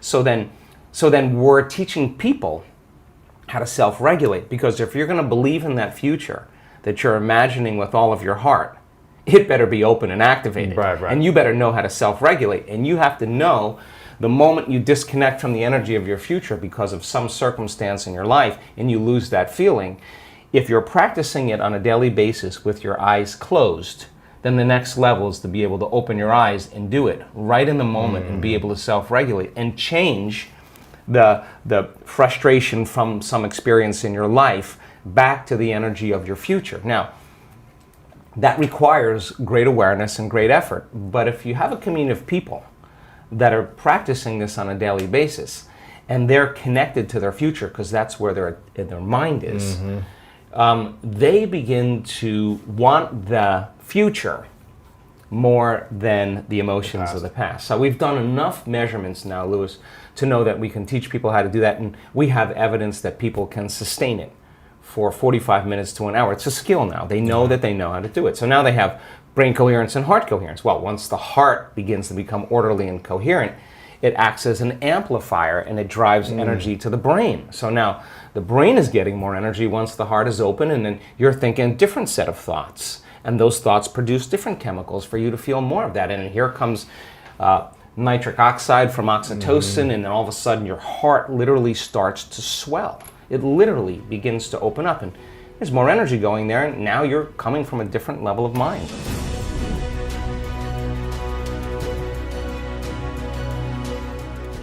Growing up in this religion that I grew up, it was a constant reminder, a daily practice to think in a certain way, to think that you can never be physically harmed, that you're infinite love, that you're infinite light, your infinite soul, spirit, life, truth, and love, right? It was a constantly taught to me that I'm never able to get physically harmed.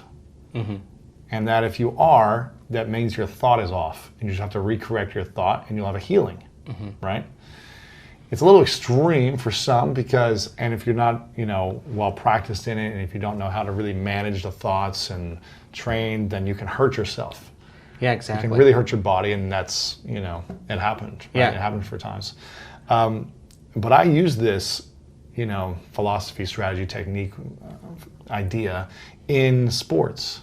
And I would rehearse constantly, like you talked about, I was constantly rehearsing the games, what I wanted to create for the season, for my body, for my life. And it just seemed like it would always happen.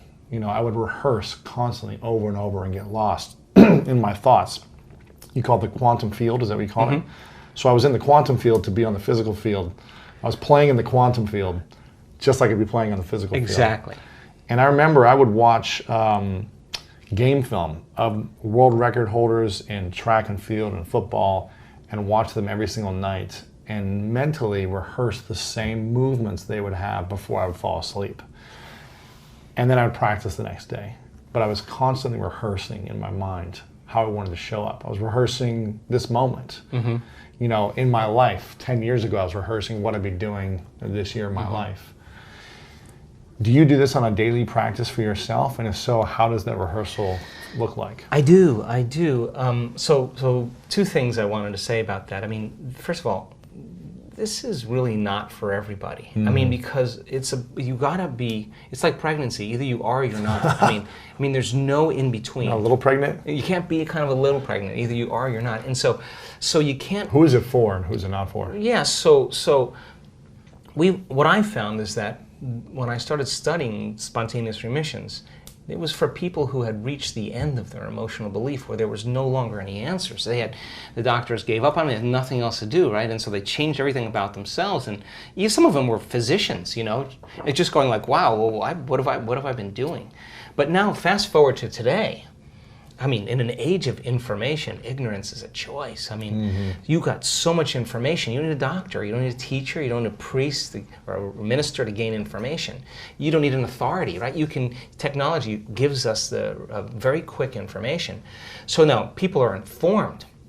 20 years ago, a doctor said, do you have this health condition? You believed it. Yeah, and not only that, you signed on the dotted line and you got the treatment or the surgery. Fast forward to today, everybody just kind of goes, wait a second. There's multiple opinions, let me get this. You go home and you research it and you say, I want to try this. So now all of a sudden people are taking their power back. So people are more informed. So surgical procedures, pharmaceuticals are not always the first choice for people because there's other ways.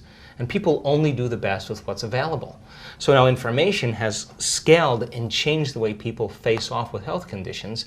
And now people are coming into this, number one, if they have a health condition that they can self-correct. And number two, there are people that are saying, if I'm headed for a genetic destiny, because my mother had this health condition, my father had this, and I know the gene doesn't create it, but how I act and how I feel is going to signal the same gene. Well, I'm going to just change my genetic future. So now people are super proactive in the process, right? So that's point number one. But point number two is that if you start realizing that this is actually possible, and I can tell you that without a doubt it is, because we were talking before we started, the things that I'm witnessing. I mean, if in the beginning it was just like a person got a little better, you felt a little this, a little that, their food allergies went away. But then all of a sudden we're talking about, in our last event, 2 people with stage 4 cancer, completely reversed. Wow. A woman with a very serious neurological disorder, they couldn't even name it. Crutches, the whole bit, left the event, no crutches. Well, how did she do that? Well, let me ask you a question. If she doesn't look like a movie star and she's not buffed and young and attractive and successful, she's just like a normal person, and you listen to this person's story, and there's 1,000 people listening to that story, you're going to scratch your head and say, wow, if she can do it, so can I. And just like, an infection spreads amongst a community that creates disease, health and wellness can be as infectious as disease. Right. So do I use it? Yes, but not in the way that people think. Like, I'm not interested in success. I've had it. I know that that's an important element. I think success is a side effect of who you are. But what am I after? I'm after making a difference in the world. I want people to become empowered. So my rehearsals, my meditations, and connecting are all about the next thing that we can push the envelope for. In other words, if that person healed themselves of that health condition and this person healed themselves, is it possible for that person to heal another person? And if they can heal that other person, which is now happening, is it possible to heal somebody on the other side of the planet?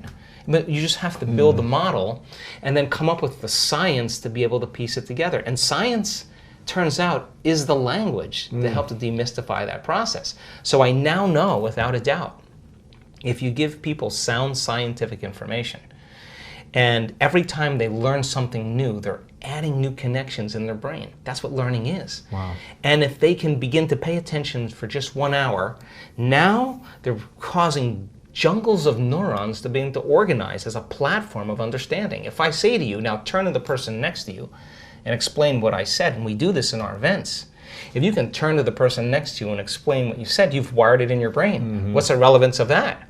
Now, you're installing the neurological hardware in your brain in preparation for an experience. And if the more you understand what you're doing and why, the how gets easier. Right. And if nothing's left to conjecture, superstition or dogma or spiritual new age stuff, but it's grounded in science, you're going to have more intention behind what you're doing, and you're going to assign more meaning to More it. believable. Not Not just blind faith. no, but it's something's backing it as right. well. Yeah. And then if we can set up the conditions in the environment and give people the proper instruction, and on those people that get their behaviors to match their intentions and their actions equal to their thoughts, think of their mind and body working together, they're going to have a new experience. And that experience then is going to enrich even more circuits in the brain. The end product of an experience is an emotion. And all of a sudden they're going to feel unlimited, they're going to feel empowered, they're going to feel successful, they're going to feel worthy. Now they're teaching their body chemically to understand what their mind is intellectually understood. Knowledge is for the mind, but experience is for the body, and they're embodying that information. Well, they've done it once, should be able to do it again. And when you keep repeating the experience, you know this as an athlete, it's going to become automatic. Right. It's going to become innate. It's going to become second nature. It's going to become who you are. You don't have to think about it any longer. So take a person who was abused as a child with an alcoholic parent who has a very rare genetic disorder. They've manifested weakness in their bones because that's the emotion they live by. Genetic disorder that medical science says we have no way to help you. How do you explain after a year of every day going after it, overcoming herself to become someone else, that no more any fractured bones, no evidence of broken bones, no more crutches, no more wheelchair, running again? How do you explain that except she literally became someone else? She became somebody else. The disease existed in the old personality. She's not that person any longer. Wow. No, so biologically, that's absolutely possible. So for me, I chase the mystical. I want those profound moments where I cannot go back to being the same guy again. Because once you taste that wine or you drink from that well, all of a sudden, the way you perceive reality changes. Because you start to see things that always existed, but you didn't have the circuitry in place to perceive them. Why? Because the inner event is an experience. An experience enriches the brain. We don't see things how they are. We see things how we are. So as you begin to change your circuitry, you're going to perceive more of reality. And why? Because we probably perceive 1% of reality. So how do we begin to fully engage, right? So for me, none of that matters. None of that veneer stuff matters. What matters is the essence. What matters is, am I making a difference in the world? How can I begin to affect change and help people to heal or create a better life for themselves, and not do it matter to matter, with bravado and adrenaline and all that. That's the old way. This is about connecting, and instead of going and getting it, creating a field where you draw it to you, and the synchronicities and the coincidences and the opportunities that are coming to you as a result of you doing the inner work, you're going to rush less in your life, and you're going to be more aware of your energy. And nobody changes until they change their energy. And when you change your energy, you change your life. But that doesn't mean you change your energy, do a meditation, and you get up and then get on the freeway and flip people off. Right. You just disconnected from the energy of your future. You got to be greater than the conditions in your environment. You got to maintain that state of being. You got to be greater than the habits and emotions of your body. And you got to sustain it for an extended period of time. How do we change our energy, and how do we sustain it for an extended period of time? How long does that time need to be until we really start to see? And sometimes immediate. Okay, so our research, and we've done in the last 6 years, because we were seeing so many incredible things going on in our workshops. I mean, people stepping out of wheelchairs and all kinds of crazy things. You're like a church. We're kind of like, a church, like a mega church, yeah. but hopefully not that. Based in science. Yeah, but isn't it amazing that some of these churches, when people get to believe, whether they have science backing it or not, it's the belief in the mind. They step out into the unknown. And you can step out of your body and heal yourself, right? Instantaneously. And we do see that a lot. And some people are like, how can that be possible? Well, how can it be possible? Well, look, we've done the research now. I've assembled a team of scientists. We've done 8,500 brain scans. I can tell you when a person's about ready to change. I can tell you why people don't change. I can tell you what it takes to change. So what's it take to change? Well, you change. Most people keep their attention, always their awareness on their body. They keep their attention on everything in their environment, people and things. Their brain is always scanning everything around us to determine what's known and unknown, what's safe and unsafe, right? And, we do that all the time. So our research shows that the moment you take your attention off your body and you go from somebody to nobody, you take your attention off the people in your life and go from who you identify with, from someone to no one. And so many people spend their whole life building an identity of being someone. Take your attention off your cell phone, your computer, your car, and go from something to nothing. Take your attention off where you're sitting, where you need to be, someplace you have to go from somewhere to nowhere. And take your attention off time, linear, thinking about the predictable future, the familiar past, and fall into the generous present moment and go from some time to no time. Then all you're left with is consciousness. And that's the moment you're no longer playing by the same rules of matter to matter. And there's a very elegant moment that takes place in the brain. In fact, I was just showing my research to a group of researchers in Santa Cruz this past week, and they were blown away. And I said, now watch, this person's going to have a transformational moment. They said, how do you know? I go, I've seen enough of these. And the next moment, the whole brain just lights up. That person is switched on. They'll never be the same person again. They're having a transcendental moment.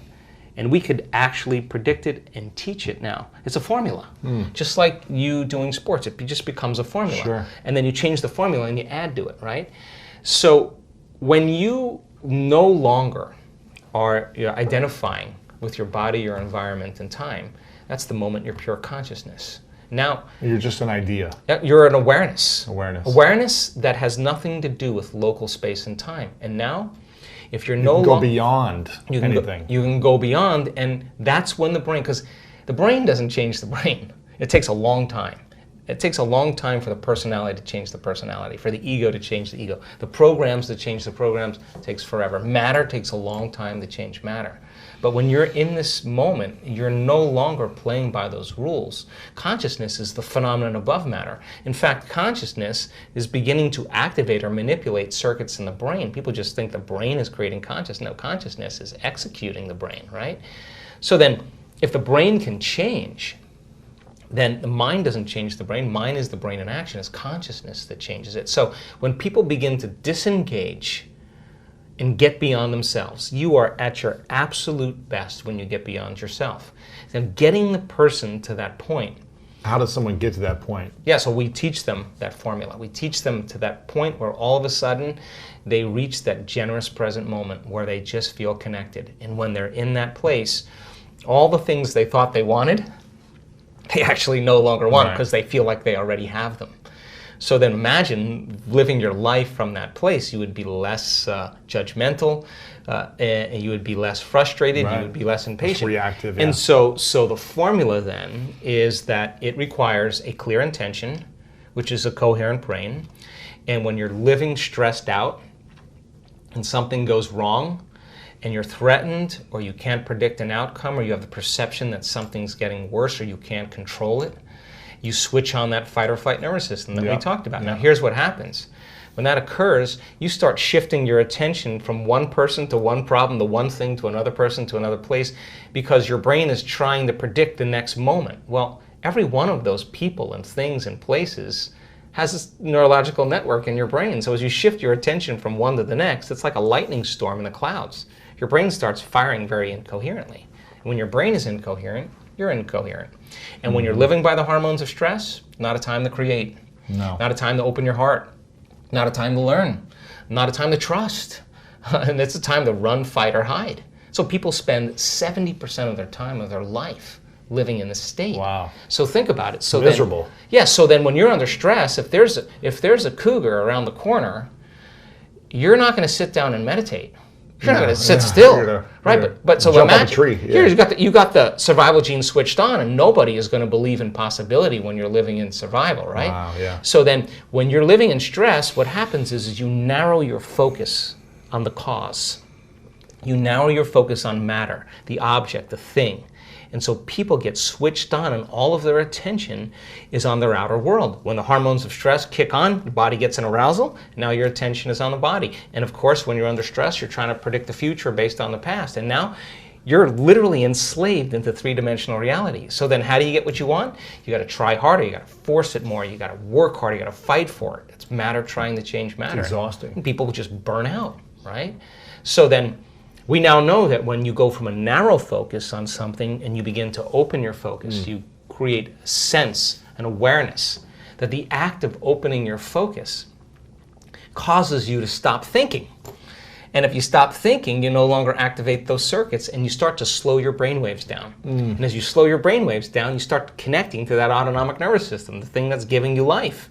And all of a sudden, when you get beyond yourself, it says, he's gone. Let's step in and just clean up this mess before he gets back. Really? And its job is to create order and balance. So your body will start to do that for you. The innate intelligence will step right in. Once you connect, you got to connect. So you got to know how to change your brain waves. You can't change your brain waves and you stay in that active state.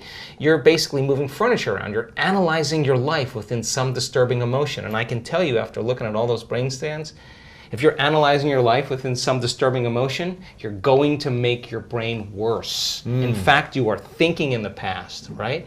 So you teach people the formula, how to open their focus, change their brainwaves, connect to that invisible field, and all of a sudden different compartments of the brain start synchronizing.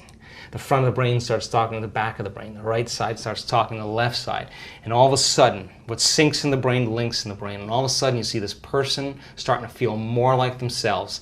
And when you see those two hemispheres of the brain start lighting up, watch out, because that person's going to feel really whole.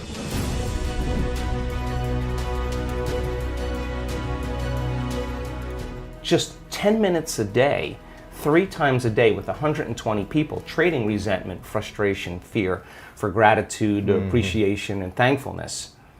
Measuring their immune response, the chemical immunoglobulin A, your primary defense against bacteria and viruses, the best flu shot you'll ever get, lives innately within you. Turns out when you're frustrated, when you're impatient, when you're fearful, the immune system dials down because you're in emergency. It's all your energy is going for some threat in your outer world. There's no energy in your inner world for growth and repair. But how do you turn that around? So then, as people begin to open their heart, can that chemical begin to elevate? 4 days, 50% change in the 120 people. Their IgA levels went up 50% in 4 days. Wow. That's your body's immune system is now upregulating genes that are making proteins and immunoglobulins and antibodies that you don't need a flu shot. In other words, your inner state is greater than your outer world. So then, just by doing that, we now know that your immune system is going to get stronger. By the same means, take 120 people or 50 people and measure 7,500 gene regulations. Okay? In 4 days, 2 genes that suppress cancer growth and tumors are activated and upregulated. The genes that stimulate stem cells to go to damaged tissues and repair them, upregulated. The gene for oxidative balance is upregulated. Anti-cancer, anti-aging, anti-heart disease, anti-stroke, anti-neurodegenerative, anti-inflammatory, antimicrobial. Just your body's naturally doing this. The gene for neurogenesis, the growth of new neurons in response to novel experiences and learning. This is 4 days. The gene switches on.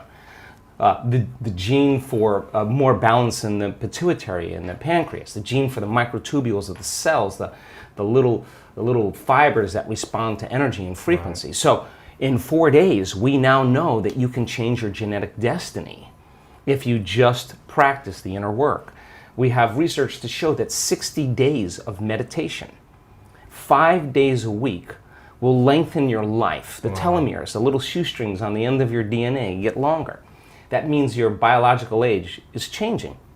So we have the evidence now to show people what's possible. We have brain scans that are so outside of normal that when neuroscientists see them, they're blown away, because the amount of energy that's in the brain during this transcendental moment is hundreds of times outside of normal. Wow. I mean, you can't make your brain do that. Something is happening to you, and that person's having a transcendental moment. And we now know that we can predict it, and we now know that we can induce it. So then there's the evidence there. Then you take our community and you see people with stage 4 cancer, with Parkinson's disease, with myasthenia gravis, with lupus, with MS, with brain injuries, with rare genetic disorders, with vertigo, tinnitus, kidney failure, all kinds of health conditions, come to a week-long event, and then at the end of that event, they make significant strides in getting beyond the emotions of the past. Now think about this. The science says that the environment signals the gene. That's epigenetics.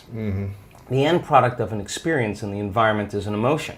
So as long as you're living by the same emotion every single day, you're signaling the same gene in the same way. And if that gene is related to a survival emotion, a stress hormone, then you're downregulating the gene and you're creating disease. So when the person trades that emotion and really breaks free from the chains of their past, and now they're feeling an elevated emotion, well, now they're dialing down the gene for MS, and they're upregulating the gene for health and balance. And so the person, you'll say to them, where's the disease? Well, I'm not the same person. I'm not the, and the side effect of that is a transformation in healing. So the funny thing about it is the person who has the healing is not talking about the healing. Whether it's blind people seeing, deaf people hearing, we have crazy evidence now. What they're talking about is how amazing they feel, because they're refreshed, they got a new lease on life. And so now we have evidence in our research, and that silences the critic to show that what's possible for people.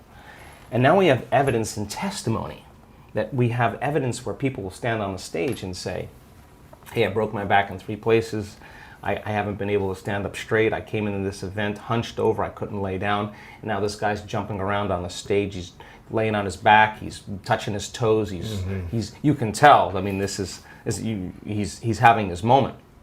We changed somebody. Someone with Parkinson's disease can't swallow, can't chew, can't blow her nose, can't stand up. One moment, the next thing you know, she's blowing her nose, chewing, swallowing. We changed her body, we changed her life, and we changed her future. And she doesn't look like a movie star, and she doesn't look like she's a vegetarian, and she doesn't look like she's buffed. She just looks like a normal person.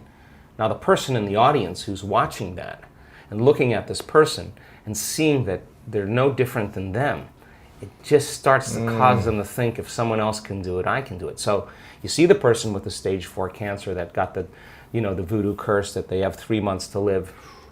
And now they have no evidence of cancer in their body, and they're standing on the stage telling that story, and somebody in the audience is checking her out going, I have the same condition, and if she can do it, I'm going to step right in that footprint, and I'm going to do it the way she did it. And all of a sudden, you start seeing this change in the community in a week-long event, because once there's a breakthrough, right? I mean, it's like a 4-minute mile. It's in the field, you know? But it's not only in the field, you're seeing evidence in 3-dimensional reality, and evidence is the loudest voice right now. And so people don't want to see talking heads. Anybody can see it. On the internet, information is readily available. What they want to see is evidence. And so when you have evidence in the scientific realm, and then you have evidence in a community of people, and you're not doing anything that's so extreme that excludes anybody. It's inclusive, and we're using science as the contemporary language of mysticism. It is science that's going to demystify the mystical. If I talk tradition, culture, religion, any of those things, spiritual principles, people are going to shut off. You're going to divide an audience. But science creates community. Right. So by building a scientific model, I don't subscribe to any type of meditation, because I look at the evidence of what we've gathered in, let's see, by applying this formula, to what extent can we prove to human beings how powerful they really are? And I think that has become something that has mystified me, because when I see blind people seeing in our workshops, I have to tell you that I'm more surprised than anybody. I'm standing up there shaking my head, and we have great evidence. This, one woman was she's a nurse, and one day she just wakes up and she's got a blind spot in her eye. She can't see in the lower left-hand quadrant of both eyes, 6 o'clock to 9 o'clock. Wow. She's a nurse. She goes to see her colleagues. They do a scan, stroke on the optic nerve. Wow. And now she's legally blind. She can't drive her car. She runs her own company. She can't run her company. She can't type. She can't use the computer. She's compromised in a big way. Now with a stroke, you have 2 weeks really. That's the window. And if nerve cells are going to come back online, it's going to be those first 2 weeks. Wow. If they don't come back, the prognosis is live with it. Whether you have paralysis or whatever, that if a stroke causes brain damage in usually 2 to 3 weeks, you don't see much change. So they gave her the prognosis. You have to learn to accommodate and live with it. And so she wasn't satisfied with that answer, and she goes to one of her dear friends who's a physician, and the physician says, go check out the Dispenza guy. And she says, why don't you come with me? So they come to our event in Brighton in the UK Was together. this within the 2 weeks, or was this later? Do you know? Oh no, this is a year later. Wow. This is a year later. And So it's supposed to be irreversible at that point. And so she comes to the event, and she comes to the event for 2 reasons. To listen to this, to learn how to live with her handicap. That's the extent of what's possible And have in her more mind. peace and Yeah. And then create a nonprofit to help people. Those were her 2 things. So somewhere in the middle of the event, it occurs to her that she could actually possibly heal her eyes. So she goes for it. She lays down after one of the meditations we lay down at the end, and all of a sudden, like in her head, she starts feeling this heat and this crackling sensation. Now, you have one of 2 options when something like this happens. You get scared. You and get run scared, away. it's the unknown, you contract, and your brain goes into high beta, and you disconnect. Something's wrong. I'm hurting something. Yeah, I'm having another stroke, whatever. Or you surrender and relax into it. Yeah, you go in. Yeah. And she let go, and she had the most incredible experience. She laid there for the longest time, opened her eyes, and she said it was like the lights came back on. She said, I could see completely. We sent her for a scan. The Monday morning after that week-long event, the scan that had the left lower quadrant on both eyes from 6 o'clock to 9 o'clock was black.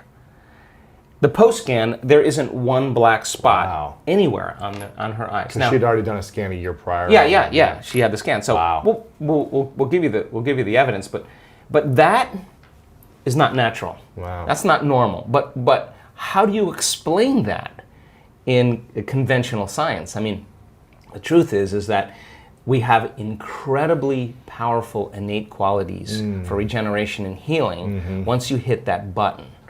So then she stands in the audience and gives her testimony.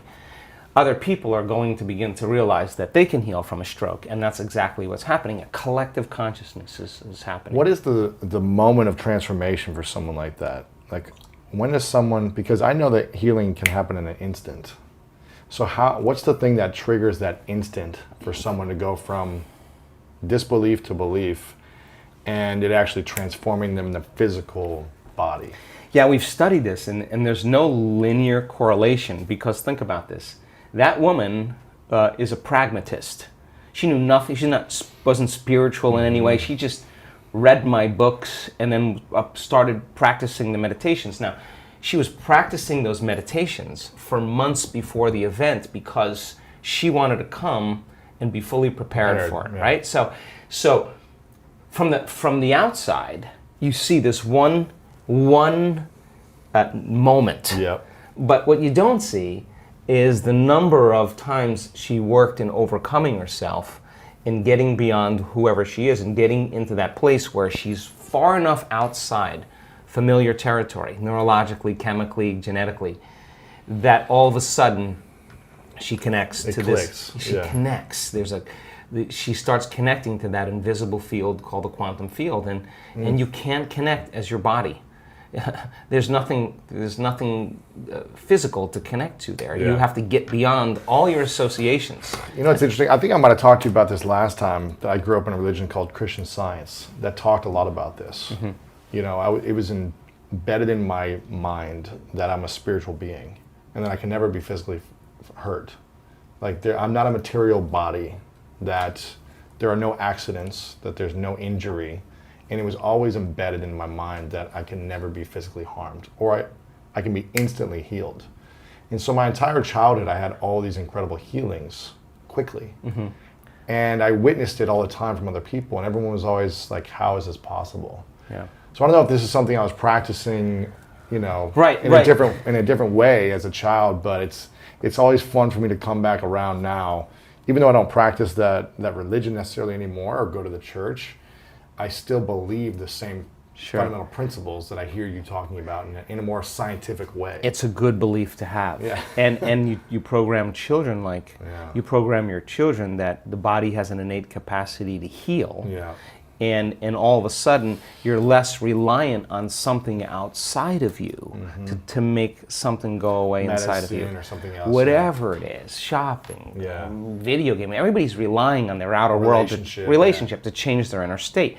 Problem is the moment you start feeling emptiness or lack, your brain is going to start to look for something outside of you to take it away. The problem To fill the hole, yeah. Right, the problem is that normally the stimulation that's created from those outer things give the body a rush, and so the receptor sites in the cells recalibrate. So you need more the next time to turn it on, right? So now It's tough. You buy the new fancy car, and it's fun for the novelty a month, wears off, and right? then it's a Yeah. week, and then Yeah. it's a day, and you're Yeah. like, it's never enough. And that feeling never goes away. And so the only way that feeling is actually going to go away is when you start going inward, right? And so we've seen significant changes with people, and having that belief, it should be tested. We should test our belief around that. And my lesson through all of this is that I'm starting to realize how conditioned we are into believing how limited we are. And as you start peeling those layers away, and you break through those beliefs, those self-limiting thoughts and emotions, on the other side of that is where the miraculous happens. So you got to be willing to be in that place of discomfort long enough to reorganize order and begin to create more coherence. And then all of a sudden, you get this recalibration that goes on in the brain and body. And then the extent of that is that the ultimate thing is you start to see feedback in your life, those synchronicities, those coincidences, those opportunities. You're scratching your head going, Everything's falling into place. hey, I'm in the right place at the Everything right time. I think about just comes to me. Because your energy is synchronized. Look, I mean, when you have coherence in the brain and heart, you have a laser of energy, and it could read information much better. You're living in stress, and your brain is shifting its attention from one person to another problem, to another thing, to another place to go. Each one of those things, there's an assignment of neurological networks in the brain. So the arousal of the stress hormones drives the brain into this high frequency, and you're trying to control and predict everything in your life. And your brain circuits are firing like a lightning storm in the clouds. When your brain's incoherent, you're incoherent, and you don't have a signal. You don't have a Wi-Fi signal. You're not connected to the field. How could you connect to energy and information if your signal hasn't become orderly? So that when people synchronize their energy into coherence, they can synchronize to a possibility in the future. And the synchronicities that are feedback from the environment are just a reflection of your energy. And that's the universe saying, follow the breadcrumbs. Do it again. Follow it again. Do it again. And now all of a sudden the person's not waking up in the morning like, oh, I gotta meditate now to create my future. They're kind of going like, I'm getting out of bed because I don't want the magic to end, right? They want to sustain that state so that the old reality that they've lived in begins to transform into something new, and because there's no longer a vibrational match with everyone and everything in their past, present reality, there's a vibrational match to their future, and now their future is starting to give them signals.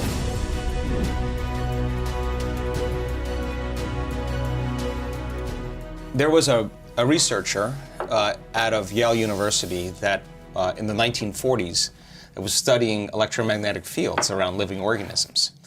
And in the 1940s at Yale University, nobody was doing this, and he was a vitalist. He wanted to understand the unseen fields around living organisms. So he started studying eggs, all kinds of eggs.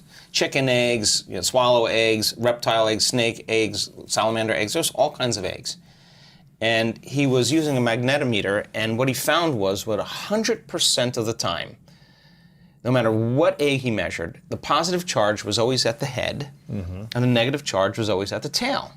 Well, if you have positive charge on one end and negative charge on the other end, you got an external electromagnetic field called the magnetic field. That's a magnet, right? What happens with human beings is every thought has a frequency. Every thought produces a chemical. So if you keep obsessing about your lack of finances, your lack of time, your lack of energy, lack, and those thoughts. I don't have this. I need this. What are the chemicals you're feeding your body? You're taking thought. It's producing a frequency, and that frequency, in the form of chemistry, is storing that thought emotionally right in your second center. You feel guilty, you feel unhappy. The moment you feel unhappy, then you generate more thoughts equal to that feeling, which makes more chemicals, and you keep taking energy from the brain and storing it in the body. If you react to people in your life and you feel anger, frustration, whether it's traffic, the news, whatever it is, parents, whatever, you're drawing from this field, this electromagnetic field, you're tapping that resource and you're making chemistry out of it, and the field shrinks. So now, by doing that and living in survival, the body no longer is a magnet. So now you have very little energy in the brain. In fact, 5% of the energy is in the brain, and 95% is stored in the body. Now, the body's been conditioned emotionally. So a lot of energy in the body, very little in the brain. So in our work, do we want energy to be in the brain? We want to move energy back up to the brain. So what does that do when we move the energy from the body to the brain or the heart? Well, this is a great thing, because once it makes it here, it's going up, right? So we do these different meditations and these different techniques to draw that energy right up to the top of the head. Now, when this energy shakes loose and it starts to move, the sympathetic nervous system switches on. And instead of releasing energy out like you're being chased by a predator or you're having an orgasm, that same energy is going up into the brain, and the brain switches on and it goes into these very high frequencies called gamma brainwave patterns. Now the person has an arousal, but the arousal isn't fear. Not an orgasm. Well, in the brain. An orgasm of the mind. Yeah, exactly. It's energy that's being released into the brain, and you can only describe it as ecstasy or bliss. So the energy of guilt that was stored from thinking and feeling in the same way releases, and it travels up to the brain and is going back. And when it reaches the brain, what happens? You get more energy in the brain and it begins to produce that external field. So you're beginning to create a field around your body. You can imagine the future as opposed to staying in something from the past. Well, once the energy is moved, you're going to feel pretty blessed in that moment. In fact, so we can transfer guilt, shame, insecurities into bliss. Oh my God. Yeah, we do it all the time. Momentarily? Oh my gosh. Yeah, we do it all the time. And the amazing thing is that rush of energy that's moving into the brain is changing the brain's physiology and producing that field. Now you have energy to heal. Now the body is a magnet again. And it's as the energy moves up the spinal cord and it starts passing through those spinal nerves, and there's a lot of dynamics going on the body.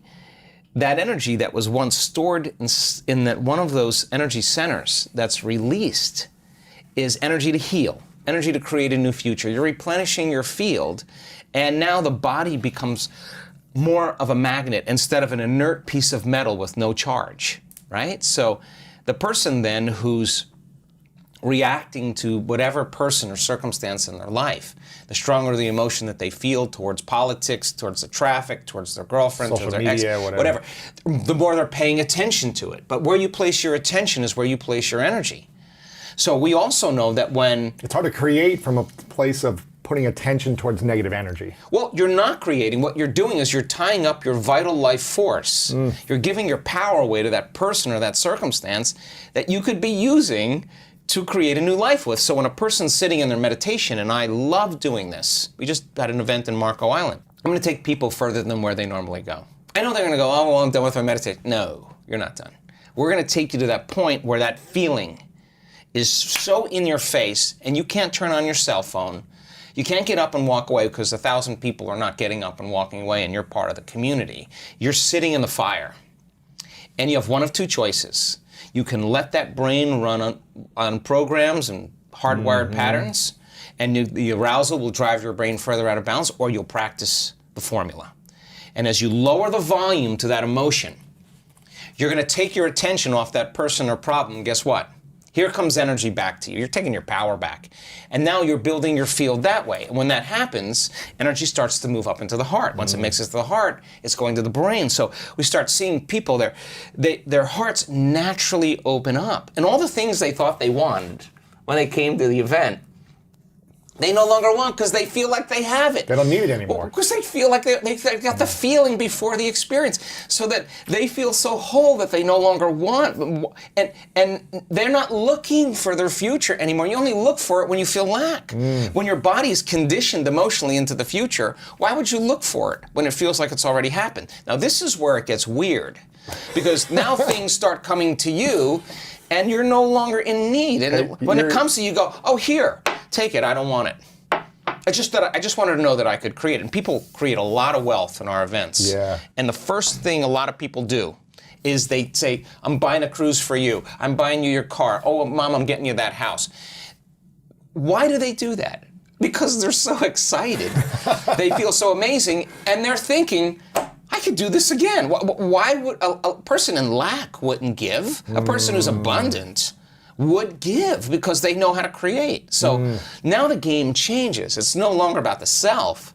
And you're doing it because that you know that you can create it. So then maintaining that state, when you're in love. Yes. When you're in love. In it, in your body. You are in love. Not in another relationship. No, you're not looking for it. You're in it. Not looking for it. You would be in lack. When you're in love, there's nothing to do. You're in love. You're the magnet. You are it. And so you are love. Yeah. So the events that come into your life would not only be just a reflection of a relationship with someone that you wanted to be intimate with. You would have meaningful, loving relationships that would enhance that feeling. And when it didn't, you would say, "Ooh, you know what? I don't know. I don't know if this is right for me." You would trust that because you worked really hard to nurture this, to protect it, to grow it, to trust it again, to open up, right? It takes a lot to do this. But we see men in our work. I was on them this week. I never let up on those guys. Big, macho guys. You want to know what courage is? Let's go. Let's open that heart. And when they start cracking open, I mean, we see people heal from colon cancer and from angina and all, just boom, there it is, there it's not. That's what's been stored all down here. Once they open this up and it moves, the body is transforming in that moment. It's the system is informing itself. Information is being restored back into the body. So when you get to that point where when you're in lack and separation, time gets really crazy because you want stuff to happen faster and it feels like it's taking forever. That's because you're in separation. When you're in love and you're in connected, you don't want the moment to end. I mean, I had 3 guys over for dinner last night, all these academics. I cooked a meal and a half for these guys, took out great wine. Why? I wanted them to be so caught up in the moment that they forgot. We made a new memory. We had a great experience. And life then is about experiencing it in love. Like, I'm not going to be guilty of what I'm eating or judge what I'm eating if I've cooked a great meal. Let's eat, because the guilt is worse than whatever it is you think is bad for you. So then, when you're feeling those elevated emotions and you're locked in love, then you see life through the lens of love, and there's compassion. Like, you could look at your greatest adversary, the person that threw you under the bus, and you've overcome yourself and you've done the work. They've stolen from you, they've tried to talk bad about you behind your back. Trashing on you, all that stuff. You'll look at them and you'll see a part of yourself that you used to be that you no longer are, and you have nothing but understanding and compassion for them. Like, wow, I feel for that person. They're hurting. They're struggling. I used to be like that, but you're no longer that. When you're that, then they push your buttons. When you're not, You're reactive to that. because you're equal, but when you've overcome it, why would you do that? You would see them as somebody struggling, just like you see a child who's throwing a tantrum, just like, oh, they're going to Now here, I mean, I've got so many questions around this, but one thing quickly, how often do you find yourself in reaction mode when someone throws you under the bus, whether it's someone honking at you in a car and you say, how often do you get back to that place? And like, because aren't we conditioned to kind of react and Dude, respond? I react every day. So I you react, do? oh my God. I react every day, but the fundamental question is, how long are you Right, going to react? right. So shortening the refractory period of your emotional reactions is that kind of intelligence where we're keeping ourselves out of the past. Justified, valid or not, the only person that's affecting is you. And then you have to ask yourself, is it loving to me? Well, if you can't control that emotional reaction, then you're a junkie. And you're on a bad trip, and you're overdosing. But if you know that you're overdosing, you got to get beyond your rational mind, because you'll say, why are you this way? Oh, because I should. All right? And by you doing that, is it making more of those chemicals? Yeah. Why were you doing that? To make you feel more like it's justified. So then, this takes. Listen, I excuse myself many times in one day. Because I'm in reaction mode, let me step aside. I'll be like, are you kidding me? What did they do?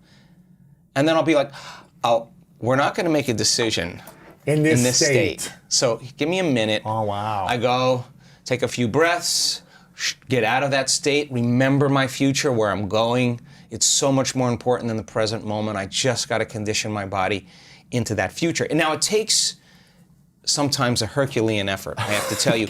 You can ask my staff. I'll be in there 15, 20, 30 minutes. Sometimes I'll say it took me an hour.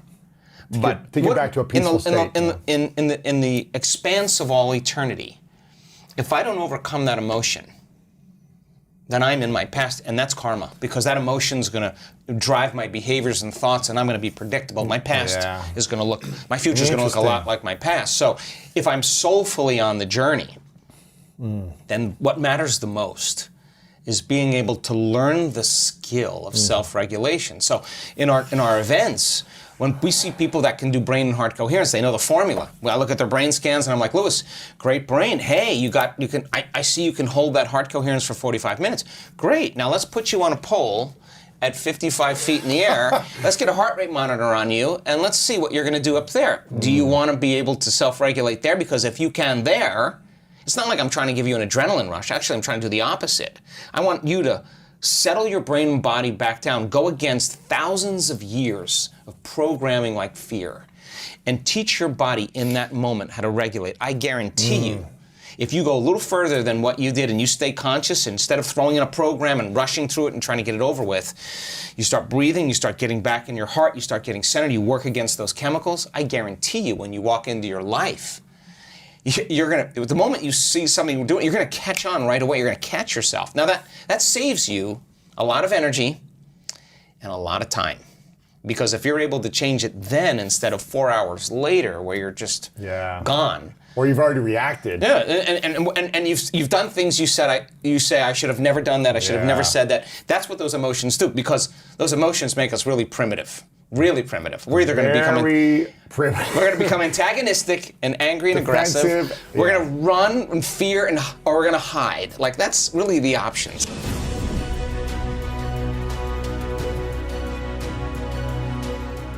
People are still in a lot of pain and trauma and overwhelm, especially if you consume the media and the news.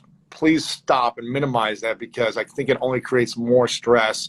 When people say this is going to be the worst week of any week and it's going to be more deaths, like, what can people do in a simple, practical step when they just feel like, man, there's so much in my head right now.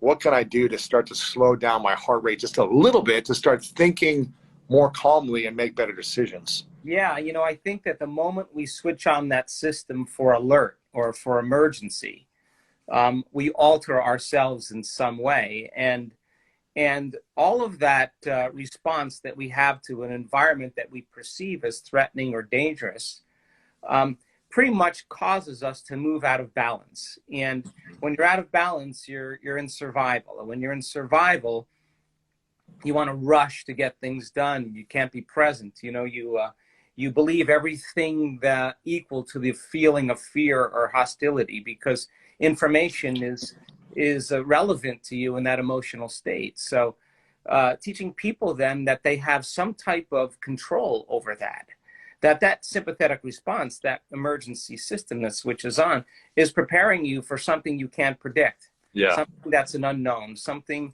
that you can't control. And that survival system causes us to move more into our animal nature. And we're tapping our body's vital resources for health and regeneration. So short term, it's great, but you keep doing it over and over again, you start becoming more and more conditioned to that rush of energy. So teaching people how to self-regulate, teaching them how to move back into the present moment, teaching them that they can shorten their responses. It's really not that you react. I mean, we all react. The question is, how long are you going to react for? Because if you keep that reaction going, then you can't perceive any change in your environment. You won't have any ability to heal. So you become more affected by your environment. So simple process of getting back into the present moment, self-regulating, trading that fear for some other emotions. Yeah. And that's doing the work and Right. the practice. And that's what we should be doing, because now we have energy to heal. We have energy for growth and repair. We have energy to create now. And we're not losing energy now. We're gaining energy. And Yeah. that signals the immune system, as we talked about. And that's what causes T cells to make antibodies and antigen, the immunoglobulins that fight antigens. And now your internal defense system can take care of the micro world, where there are invaders, where there are attackers, and you have energy to heal. And your immune system, as we said, is always combating viruses and bacteria. And if you're less responsive to your environment emotionally, then you're less responsive to your environment physically, and you have more energy. And people just need to know the information, because that empowers them to begin to make different choices. And now that you know, you can apply knowledge and make a different choice, demonstrate a different behavior, create a new experience, and that new experience creates a new emotion. Wow, then all of a sudden now you start learning new things, and you start stepping away from your old self. And that's what you want people to do. Biology changes. And creating a new self, stepping away from the old self. We talked about that in our interview. If people want to check out more on that, you for those that are just joining us, I'm seeing a lot of people joining and sharing where they're chiming in from. Good to see you all. I saw my friend Darman, a lot of people from all over the world watching this. I want to ask you a couple quick questions. One, before I ask the next question, if you guys click the little airplane button below when you share this on your Instagram story, or if you take a screenshot at any time and you tag me and at Dr. Joe, if you tag us, I'm going to be giving away a couple of copies of my book, a couple of copies of Joe's book to a few winners. I wanted to ask you a personal question, not too personal, but something personal that I don't think we talk about a lot, at least not in interviews that I've seen or that I've done with you. When do you feel the most stressed and overwhelmed? Or are you just like so elevated at this point because you do your work and the meditations daily that nothing affects you? But is there any moments where you're like, you feel trigger, you feel reaction? Because I think people will see you as this incredible leader who's been doing this for decades, and you know, you live the practice, but there's got to be moments you react, right? Of course. I mean, I react when I see certain people in the world misunderstand this information, or have an interest in trying to attack it in some way, or take you down, or come after or you. misrepresent, or better yet, misrepresented. I think I react to that. I mean, of course, I think a good day is, even if you do react, that you make your way back into your heart. If you finish there and you learn your lessons, I think it's a good day. So, I mean, I still get triggered, of course, but you know, I do my best every day to catch myself And I'm less effective in that state, and I think I've learned through trial and error to self-regulate and get back. It always feels like a better day when I do.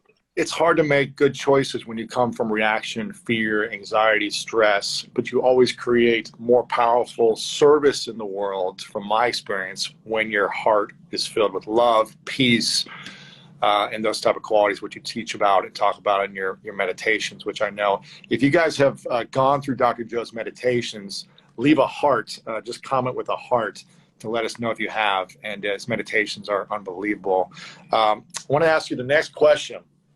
When you get to that state of, Dr. Joe, your stuff is horrible, you suck, this is wrong, there's no proof, your science is wrong, whatever people say, how do you get back to your heart, and how long does that usually take for you?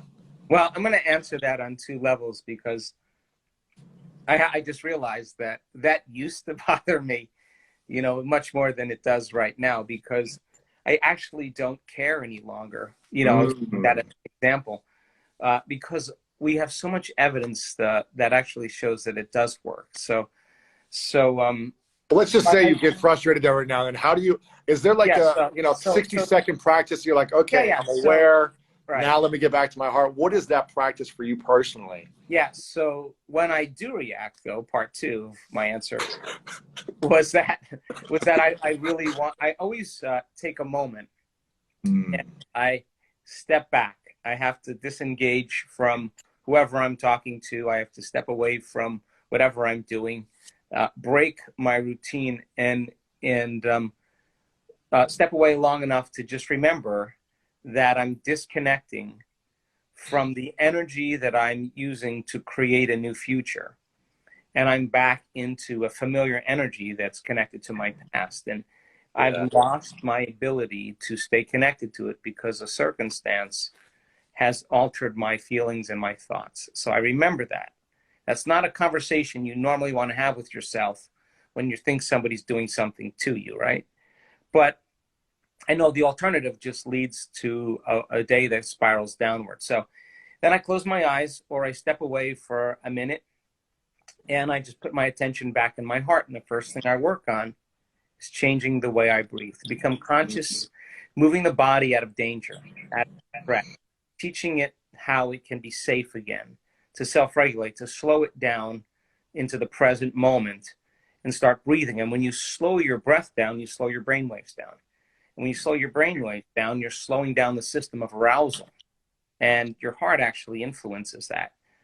So then once I feel my connection to my heart, then I start thinking about the emotions that I'm using to create that future, whether it's gratitude, whether it's freedom, whether it's awe or the mystical moment or whatever. And I just bring up that energy back into my heart, and I tune in to that energy that I've become familiar with because I do it enough times. And I remember I'm connecting to the energy of my future again. And I can do it sometimes in literally a minute or two. Yeah. Sometimes takes an hour. It takes me an hour, but I'm going to do my best to get there. And that's the Yeah, someone, Allison just posted that she went to your retreat in Sedona earlier this year and said it was life-changing. Someone else said we do your meditations every day. Again, if you're just joining in the last few minutes, Dr. Joe Dispenza in the house. A lot of people say they've seen you a few times in person. They love you in Arizona. Make sure to share the little button below. It's a little airplane. If you click on that, you can share it on your story. If you take a screenshot of this and tag me and Joe, I'm going to send out a couple copies of my book and a couple copies of Joe's book to a couple of people that we choose from that later. You've got some amazing resources on your site, drjoedispenza.com. The next question I have for you is, what is the biggest transformation you've seen someone in your work over the last few decades? You've seen incredible healings within a few days of people on stage you talked about in our interview. You've, probably don't even share a lot of these stories, but what's the one that stands out the most of a massive healing or just transformation from their past self that was hurting them into a new future self that you talk about so much? God, Lewis, there are so many. if you asked me that question like maybe a year or two ago, I probably could have picked from a handful. But, you know, this last year, we have seen so many incredible outcomes, from blind people seeing to deaf people hearing to numerous people with stage 4 cancers going to remission, tumors disappearing on the spinal cord, on the breast and lungs and the brain. We have seen serious conditions, tumors in children disappear. I mean, it's been a crazy time. But I can tell you a quick story about a woman who is a nurse in London, and she had a stroke, and it was right under the optic nerve, and it caused blindness in the left lower quadrant in both eyes, like from like 6 o'clock to 9 o'clock. She was clinically blind as a result of the stroke, and she lost her driver's license. She couldn't function as a nurse anymore. She couldn't type. Compromised because she was diagnosed as legally blind. So her life changed dramatically, and so she went to all the doctors, and the prognosis is pretty straightforward. If you don't see many changes after 2 weeks, you're probably not going to see many changes after that point.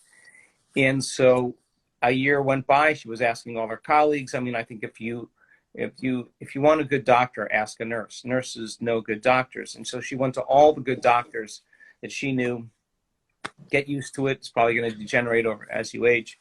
And one of the doctors said, hey, why don't you go to this Dispenza event? I'll go with you. So they came. So they did the course, the preliminary course, and they came prepared. And it didn't even occur to her that she wanted to heal her vision. She was more interested in just learning how to cope in her life, and she wanted to start a nonprofit, but she was curious. Learning how to cope with the vision. The blindness. Yeah.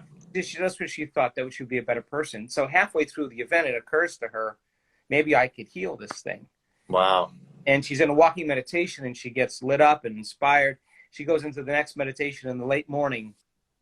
She finishes the meditation, she lays down, and she has this crackling sound in her brain, and with this kind of temperature change. When she opens her eyes, she has complete recovery Wow. Of her blindness. We have the medical scans to show that the before scan of her eyes is all black between 6 o'clock and 9 o'clock. The Monday after the event, on the Monday morning, there's not one black spot on the post-scan in either eye. So she had complete recovery, a complete change in Wow. And she can still see fine today. We just saw her in Munich in February. She was one of the volunteers and still doing very well. Wow, amazing. Yeah. Curing blindness, that's another level, man. That's inspiring. I'm reading some of the comments come through here of people who are saying they can't wait till they can get tickets to your next event when they're allowed to get out of this quarantine. Really quick before I ask the next question, if you guys can all type in the thing you're most grateful for today. For me, I talk a lot about gratitude. Dr. Joe, I know for you, gratitude is something that's important to get to that field of energy, of positivity, of love, where you can think clearer. And when we have the right perspective, we can make better decisions. So go ahead and type in what you're most grateful for in the chat box. We'd love to see some of that. And leave a question that you have for Dr. Joe, and I'll try to skim through and see what we have here. Also, if you're just joining, thanks to everyone who shared this. Click the little airplane button below on the bottom to share this over on your stories to your friends. This will be up for 24 hours so people can watch this later. Seeing a lot of people saying just grateful to be alive, grateful for Dr. Joe, grateful for being healed from Dr. Joe in the past.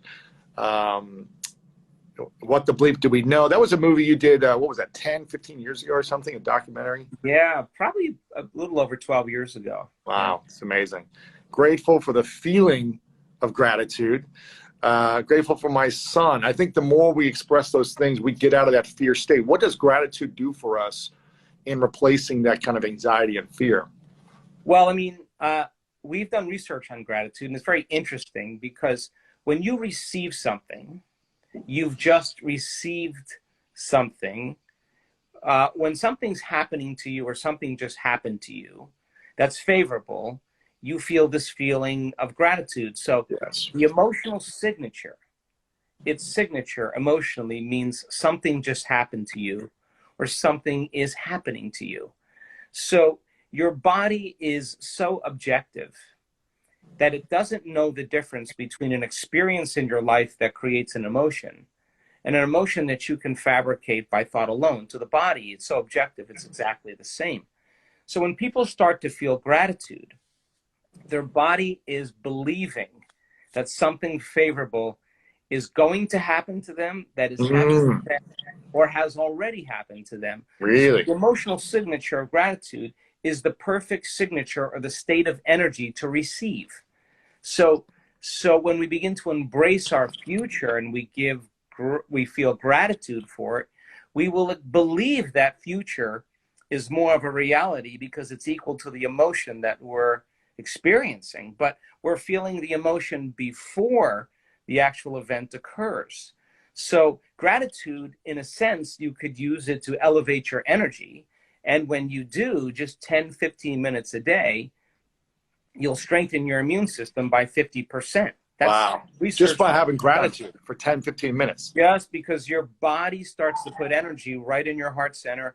And there's a gland in there that we talked about in your show called that gland that has an endocrinological aspect and an immunological aspect. And it begins to signal chemicals that tells your T cells, strengthen. You got energy to like modify and create more receptors for anything coming out. And now your inner environment is doing that, and your T cells make these antibodies, these immunoglobulins that are the body's natural flu shot. It's proteins that protect cells, especially immune cells. And now you have an internal army, an internal order that will be greater than the environment. And now you have strength, you know, and you, from a suggestibility standpoint, you only accept, believe, and surrender to thoughts equal to your emotional state. So if people are in fear, then the information that comes in equal to fear, they will begin to resonate with or relate with because it's equal to that emotion.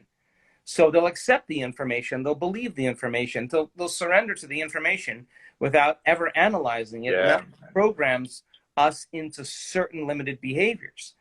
So then when you feel gratitude, the thoughts that you think, the dreams that you create, the behaviors that you demonstrate. Preach it. You begin to feel the future. Now something else happens. You start creating a huge change in the information, and you program your autonomic nervous system to program your body to become that future. And people are doing it.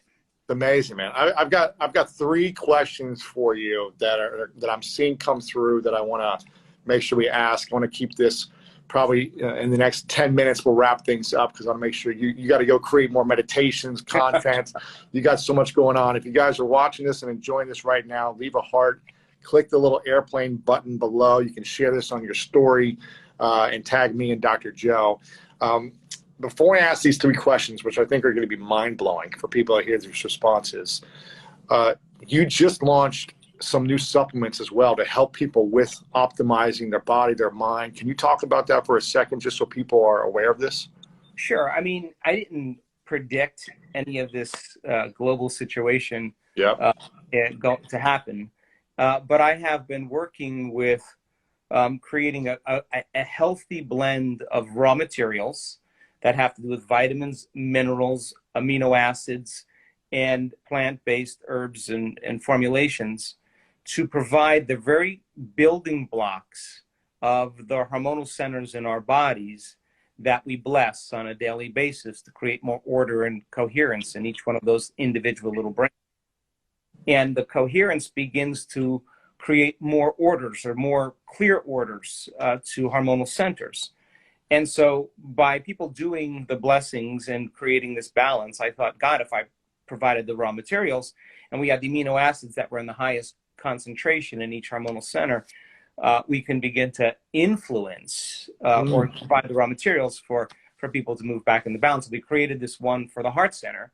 And because the heart is, has all these functions, we put a lot of the immunoglobulins that are the natural boosters for our immune system to create more inner balance. And then, we do a lot of work with the pineal gland in in our community, that radio receiver that connects you to the mystical. So I created the raw materials to create more balance when we go to sleep. If you want to dream and go into restorative sleep, and then maybe something that may empower your pineal gland to get you up and get you going and create the proper amounts of serotonin and some of those excitatory neurotransmitters that keep people awake and focused. So we've got three. The company's called Biosyntropy, and we have three in formulation. So yeah, soon. I'm seeing someone commented they already have the supplements, so they got them for me already. So where can they go to get that? Is that just at drjoedispenza.com? There's a link where they can get the supplements and order those? No, the company is called Biosyntropy. Biosyntropy, Okay. BIOSYNTROPY.com, and the products are there. Yeah. Okay, cool, awesome. I think there's a link somewhere on your website too that I saw. There could be, yeah. So if you go to this link here, here's a question. Here's a question that I saw, and I'm seeing people saying they've already got your supplements and they want to get it. So that's going to be awesome for people if they go there. This is a question that I think everyone wants to know the answer to, especially during this time of feeling like there's a lack, feeling like there's a loss, feeling like there's uncertainty around money, around opportunities. Opportunities are dwindling for some people that they're thinking, all these uncertain times. How do we change from having a scarcity mindset into an abundance mindset, especially if the evidence is not showing that we have abundance right now for some people? Sure. Well, look, this is a tough question to answer, but I'll tell you that for me, I'm going to see this as a great opportunity, brilliantly disguised as an impossible situation, that I'm not going to meet this challenge from the same level of consciousness. We have to go to a greater level of awareness, a greater level of consciousness, and create and invent and figure out new ways to connect and figure out new ways to influence the Earth's field and create new ways to change outcomes in reality. And it's not about one person doing it. It's a new consciousness that must emerge that isn't going to live in fear. Because what we fear, we give power to, we give our attention to. That we don't live as victims to our circumstances, that we create different circumstances. That if you face this present challenge as an opportunity for a greater consciousness to emerge, a collective consciousness that sees behind the illusion of separation, that could connect in a field of information and create one mind, create one heart, and emerge like those birds that all fly in one pattern, and fish in one school. You get the appearance that it's a bigger organism because there's no leader in that flock. There's no leader in that school. Everybody's leading. Everybody is demonstrating it. And that's, we have to step up beyond it. And information is causing us to see that maybe governments aren't going to take care of us. And maybe churches are not going to take care of us, or synagogues, or maybe, medicine is not going to take care of us. And maybe all of those things that we've relied on to change our inner state is not going to really, we're not going to really take care of us. At a certain point, we got to take care of us, right? Dang. And preach it, Dr. Joe, preach it. No, we got to face this. And there's no other alternative. Yeah. There isn't another alternative except waiting instead of creating. So maybe it's a time in history that you and I negotiated to be here on some other space and time, and that we're here for an awakening. Let's see what happens if we play that out. And you can't be afraid, and you can't be angry, and you can't be hostile, and you can't be resentful. And that's this consciousness that creates viruses, that creates disease. It's going to be a different frequency. We're going to see it from a different level of mind.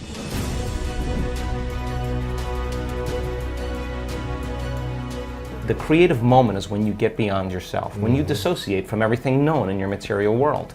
Turns out when you do that and you start changing your brainwaves slow down into alpha and theta, you're suppressing the memory bank of the known self that keeps you plugged into three-dimensional reality. When you quiet down this mechanism, now all of a sudden you start connecting to that field. And when you can stay conscious in those subconscious realms, when you can literally regulate and change brainwaves, now you're in the operating system where you can make those significant changes. So we now know that when people apply the formula, and they do that properly, now they're walking through that door where they're ready to create from it. In other words, you can't create from the known. You can't create with your body. That's matter trying to change matter. And you can do it, it's just going to take a long time. Right. But when you create from the field instead of from matter, there's a whole different set of dynamics that takes place. And why not push that envelope to see, okay, if we've done this, is it possible to do this? As an example, we do these wonderful healing circles where you see these dramatic, instantaneous changes. So the person who's healed themselves of some health condition, when it comes time to heal somebody else, they're going to say, well, now I understand the science, I understand how this all works, I know how to get beyond myself, I know how to open my heart. They start piecing it all together. Let's take the formula to the next level. Now they witness a significant change in a person's body in real time, right there. So then the next question is, okay, like this happened many times. As an example, the woman who was at the event in Mallorca, Spain, her brother had a massive stroke in Colombia, and she went back to Colombia, and he was in a coma for 2 weeks. She called up the healing circle and said, hey, can we do a healing on my brother? Now, if you're playing by the rules of Newtonian physics, three-dimensional reality, you're going to say, well, you need to be in front of the guy in order to heal him. But if you understand there's no separation in the quantum, that everything's connected when you're in that place, so wouldn't that be the next application of the formula? So they go over the science, they get it. Okay, we just need a picture of him, and that's our coordinate. And if we're in the field, sending a frequency to that coordinate. Yeah, but you're not sending it anywhere because there's nowhere to send. There's no space and time there. You're connecting to it, exactly. That's a great way to say it. In 1 hour after that coherence healing, he comes back to consciousness.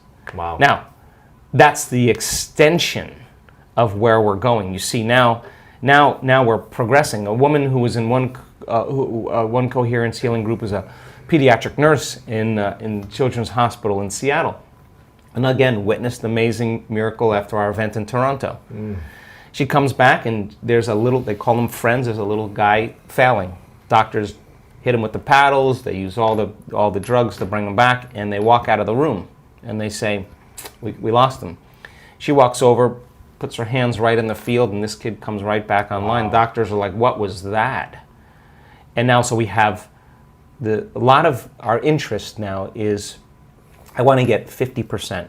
1 out of 2 people, we're collecting the data in this coherence healings. When we're 50%, we're going to walk into a children's hospital, and we have 3 children's hospitals right now that are interested in us. We'll show them the data, we'll show them the results, we'll say we don't want any money, we'll never even touch the kids, all we want to do is just change their lives. And when we're 50%, we're going to start doing it in children's hospitals, and we're gathering the data right now. That's pretty cool. For people that are mission-driven, how much more challenging is it to have a thriving relationship when you put your life into a mission? No, here's the deal. I will never work in a relationship. I just won't. If I'm working in a relationship, something's wrong. I'll work on me. I'll bring my best. You bring your best, and we get together, and we celebrate. And it should work. It should work. And if it doesn't, then I'm going to step back and see, what is it about me? Not you, what is it about me that I need to really look at and change? Now, if there's a vibrational match, and it flows, and it's fun, and you connect on physically, mentally, mind, body, soul, that's cool. I think that's healthy. But a mission-driven person can't be in a relationship where you have to keep going back and trying to fix something. I just won't do that. I just think that when it's right, and I'll know. Yeah. So I do think that relationships can be easy, and I do think, and I think that they should be, and I think that if you're heart-centered, that's a different place you meet. Than other emotions, and again, every time I have a mystical moment, and I feel that transcendental love that I don't even know the word for, every time I have one of those moments, I think I got this all wrong. It's just that it is not chemical; it's electric. And you got what all wrong? Well, the way we view the world, the way we don't see things how they are, we see things how we are, and every inner experience that's transcendental experience enriches circuitry in your brain. experience produces emotion or energy in the body. So you start having transcendental moments where you start connecting to that field. Its signature is love. I mean, but not love like a love for your puppy. This is like an arousal. This is, I don't know the other word, but bliss. Spiritual arousal. Yeah, and we have the evidence. We can say, oh, watch this person's brain. And scientists are studying our work. I'll say, oh, watch, she's going to pop in a few minutes. What do you mean? Just watch, she's going to pop. And all of a sudden, this person goes into an arousal. The sympathetic nervous system is so switched on, but the arousal isn't like an arousal that from the environment that produces anger or aggression or fear, or anxiety or pain or suffering. That's survival in the environment that produces the arousal. This arousal is coming from energy in the body that's moving up into the brain, and the arousal is bliss. The arousal is ecstasy. The arousal is freedom, peace. Oof, yeah. But it's not chemical. It's you'll feel it in every single cell in your body. Now here's the outcome of that. The outcome of that is that when you open your eyes and some conditioning, some layer has been removed, your spectrum of the way the world looks broadens now, because now you're wired to perceive what's always existed, but you didn't have the circuits in place to perceive them. So then it's the inner experience that literally transforms our experience of the outer world. And so when you start having moments where you hit that kind of frequency, or you have those moments of love, you're less dependent on anyone to bring you happiness.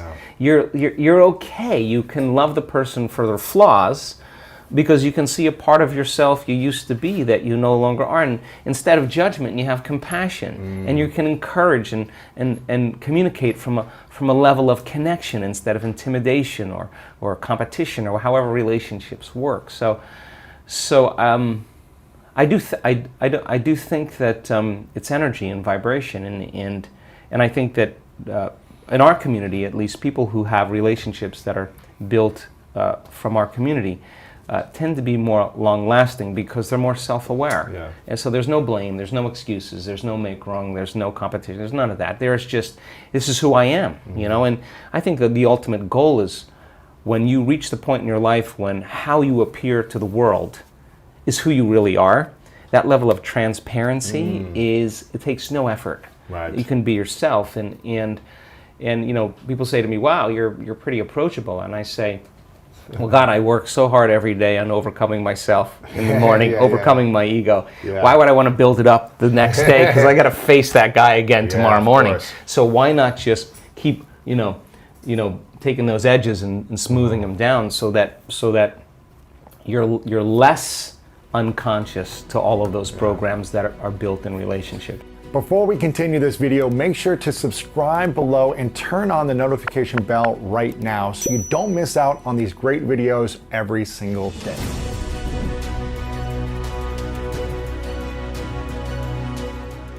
Is it possible that we can build our immune system so strong and our body so strong that we would reject viruses? Your body rejects viruses all the time. Of course. It has memorized certain viruses that you've been exposed to. It has memorized certain bacteria that you've been exposed to. And it's beaten those viruses. Not every virus wins in the body. The body has an intelligence, and it has quite a library of memories in the white blood cells. So your body is fighting viruses and bacteria all the time. There's a constant competition going on. Really? So our research shows that 4 days of opening your heart releases immunoglobulin A, your body's primary defense against bacteria and viruses. It's better than the flu shot. It's the body's natural flu shot.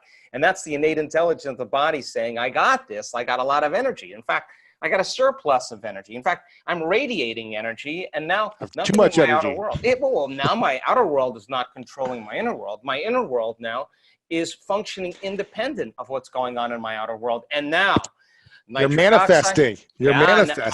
Now you got it. Now you're in a creative state. People are coming to you. Yes. Right, exactly. Now you're a magnet. Now you have a field, right? And you have energy to heal. And our research shows that that field around your body will actually expand. You radiate more light and information. Cells are getting new information that are causing light to be exchanged between cells and information. Now the body's getting an upgrade. So that immunoglobulin A in 4 days went up 50%. So now we know that if it's going up 50%, that then the immune system was getting a new signal. And nitric oxide then causes another chemical to activate the arteries in your heart to swell. And now, just like when energy moves into your sexual organs and it swells with blood and you have energy there, the same intensity it moves into your heart. And now the heart is activated. And what do you feel? You feel an incredible amount of love. Yeah, and love.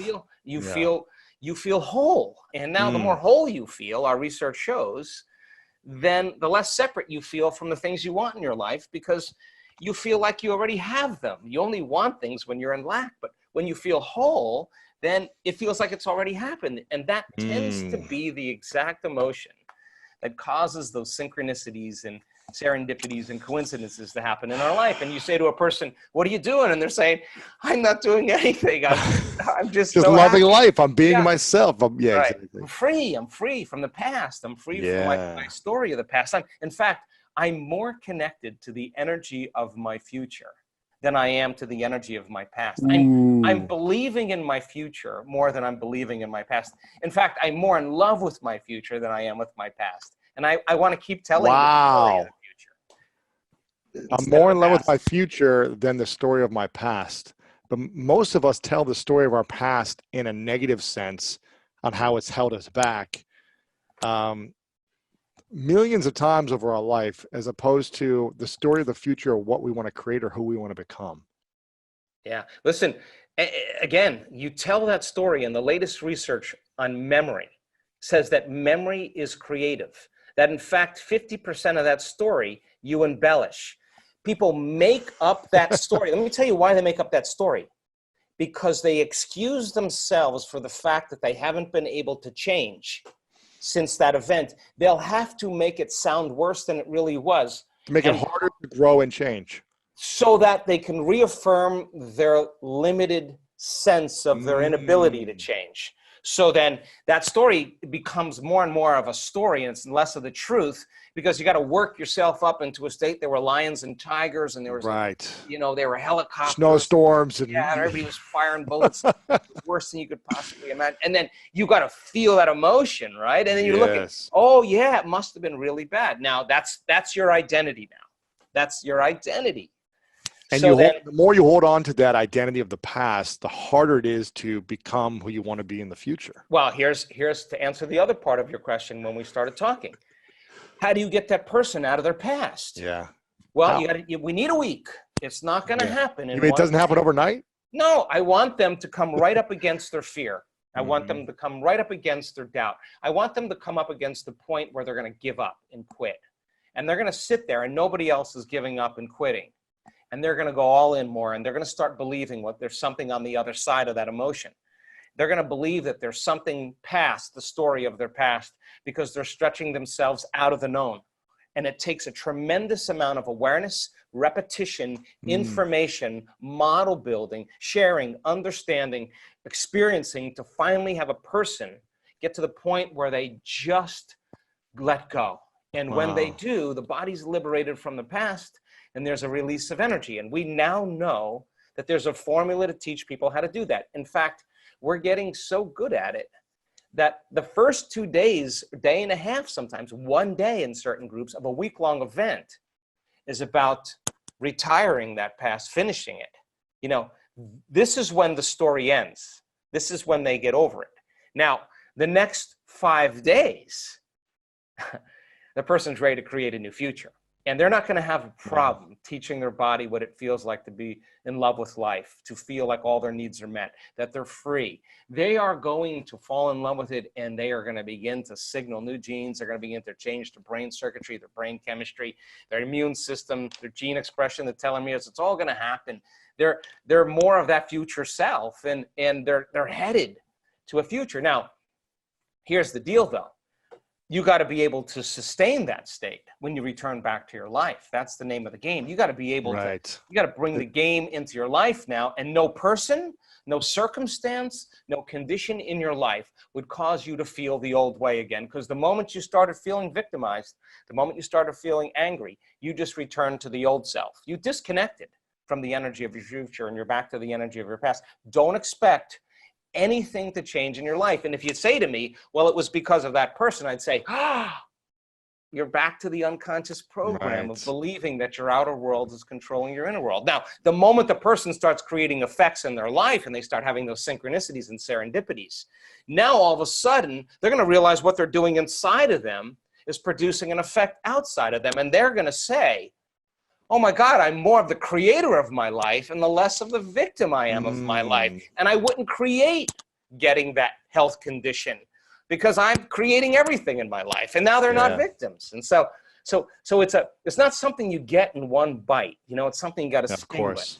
Of course. So what are a few things we can do before we come to your events? What are a few things we can do to support our inner environment on a daily basis? Well, listen, the first thing and the most important thing for me is knowledge and information.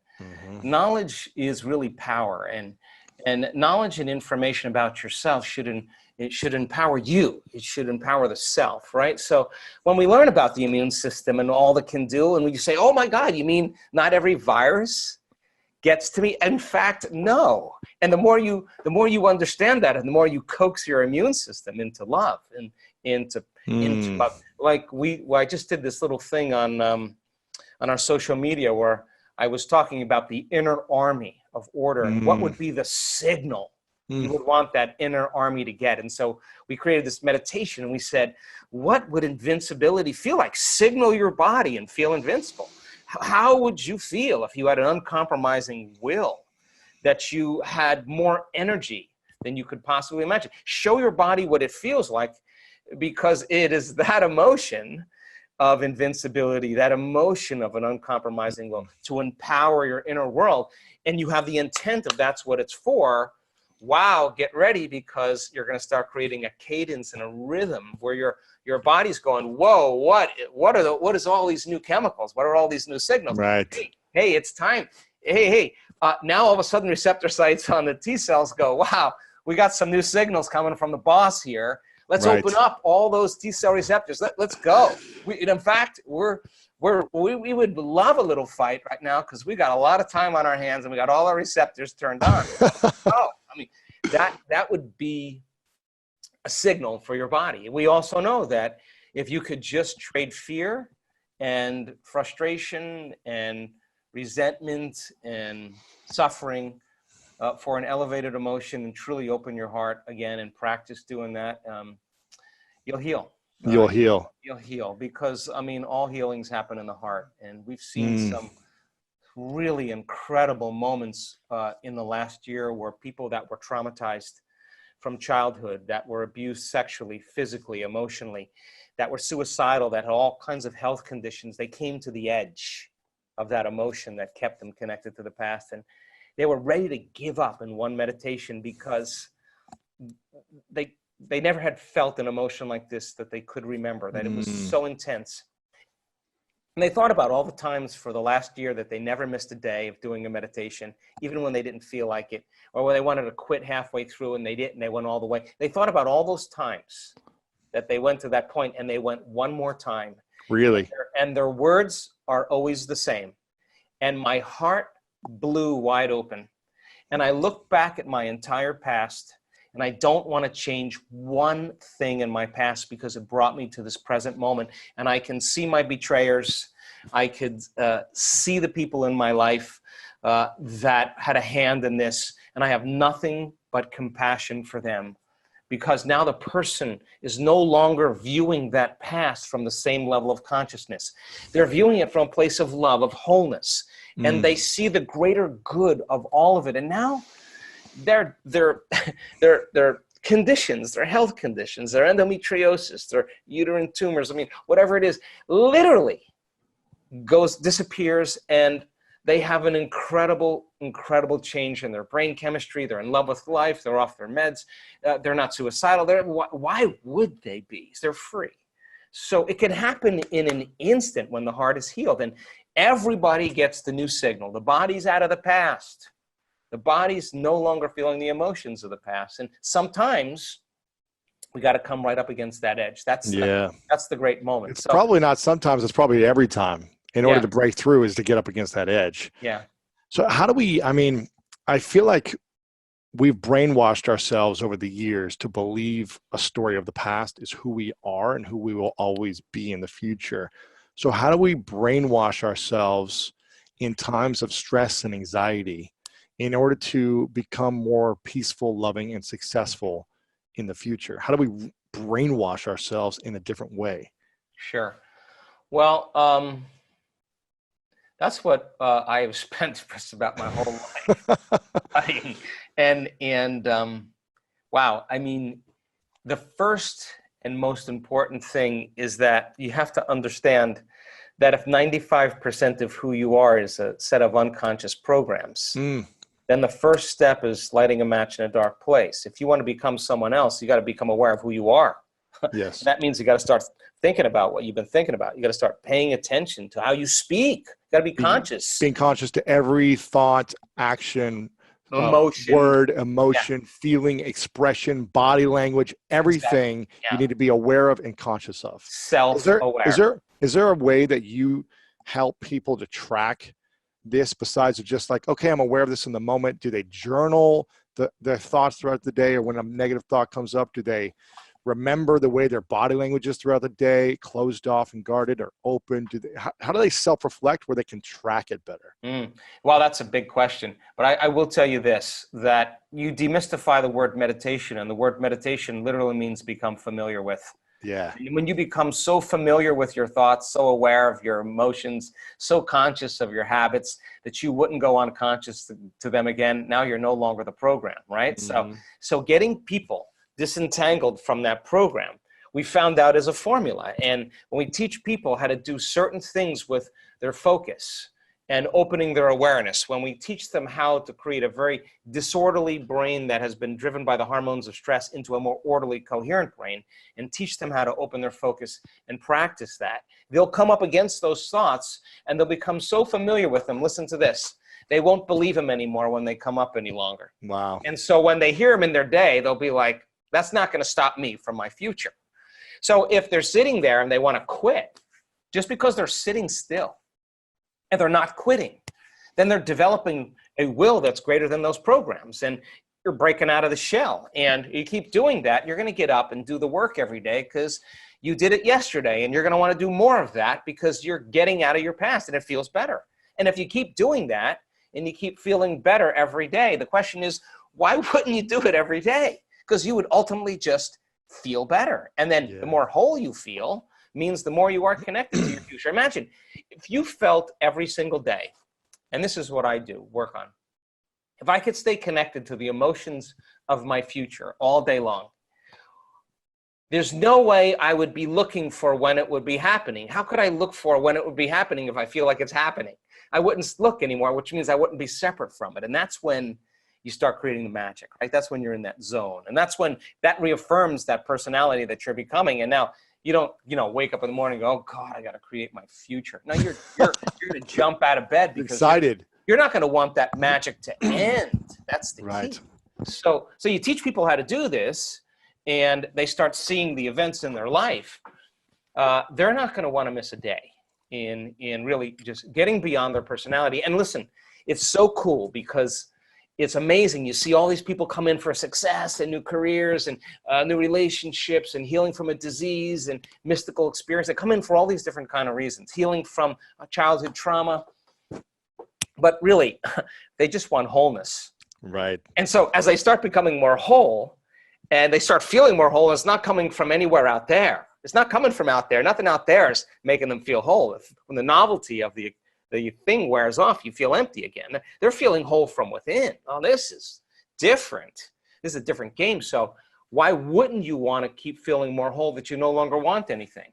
Now, Now you're not living in separation any longer. That's the cool part. Thank you so much for watching this video. We hope you enjoyed it. And if you want to learn how to unlock the power of your mind even more, then click the link right here to download our free PDF with Dr. Joe Dispenza for more wisdom. Make sure to subscribe to this video as well for more greatness in your life.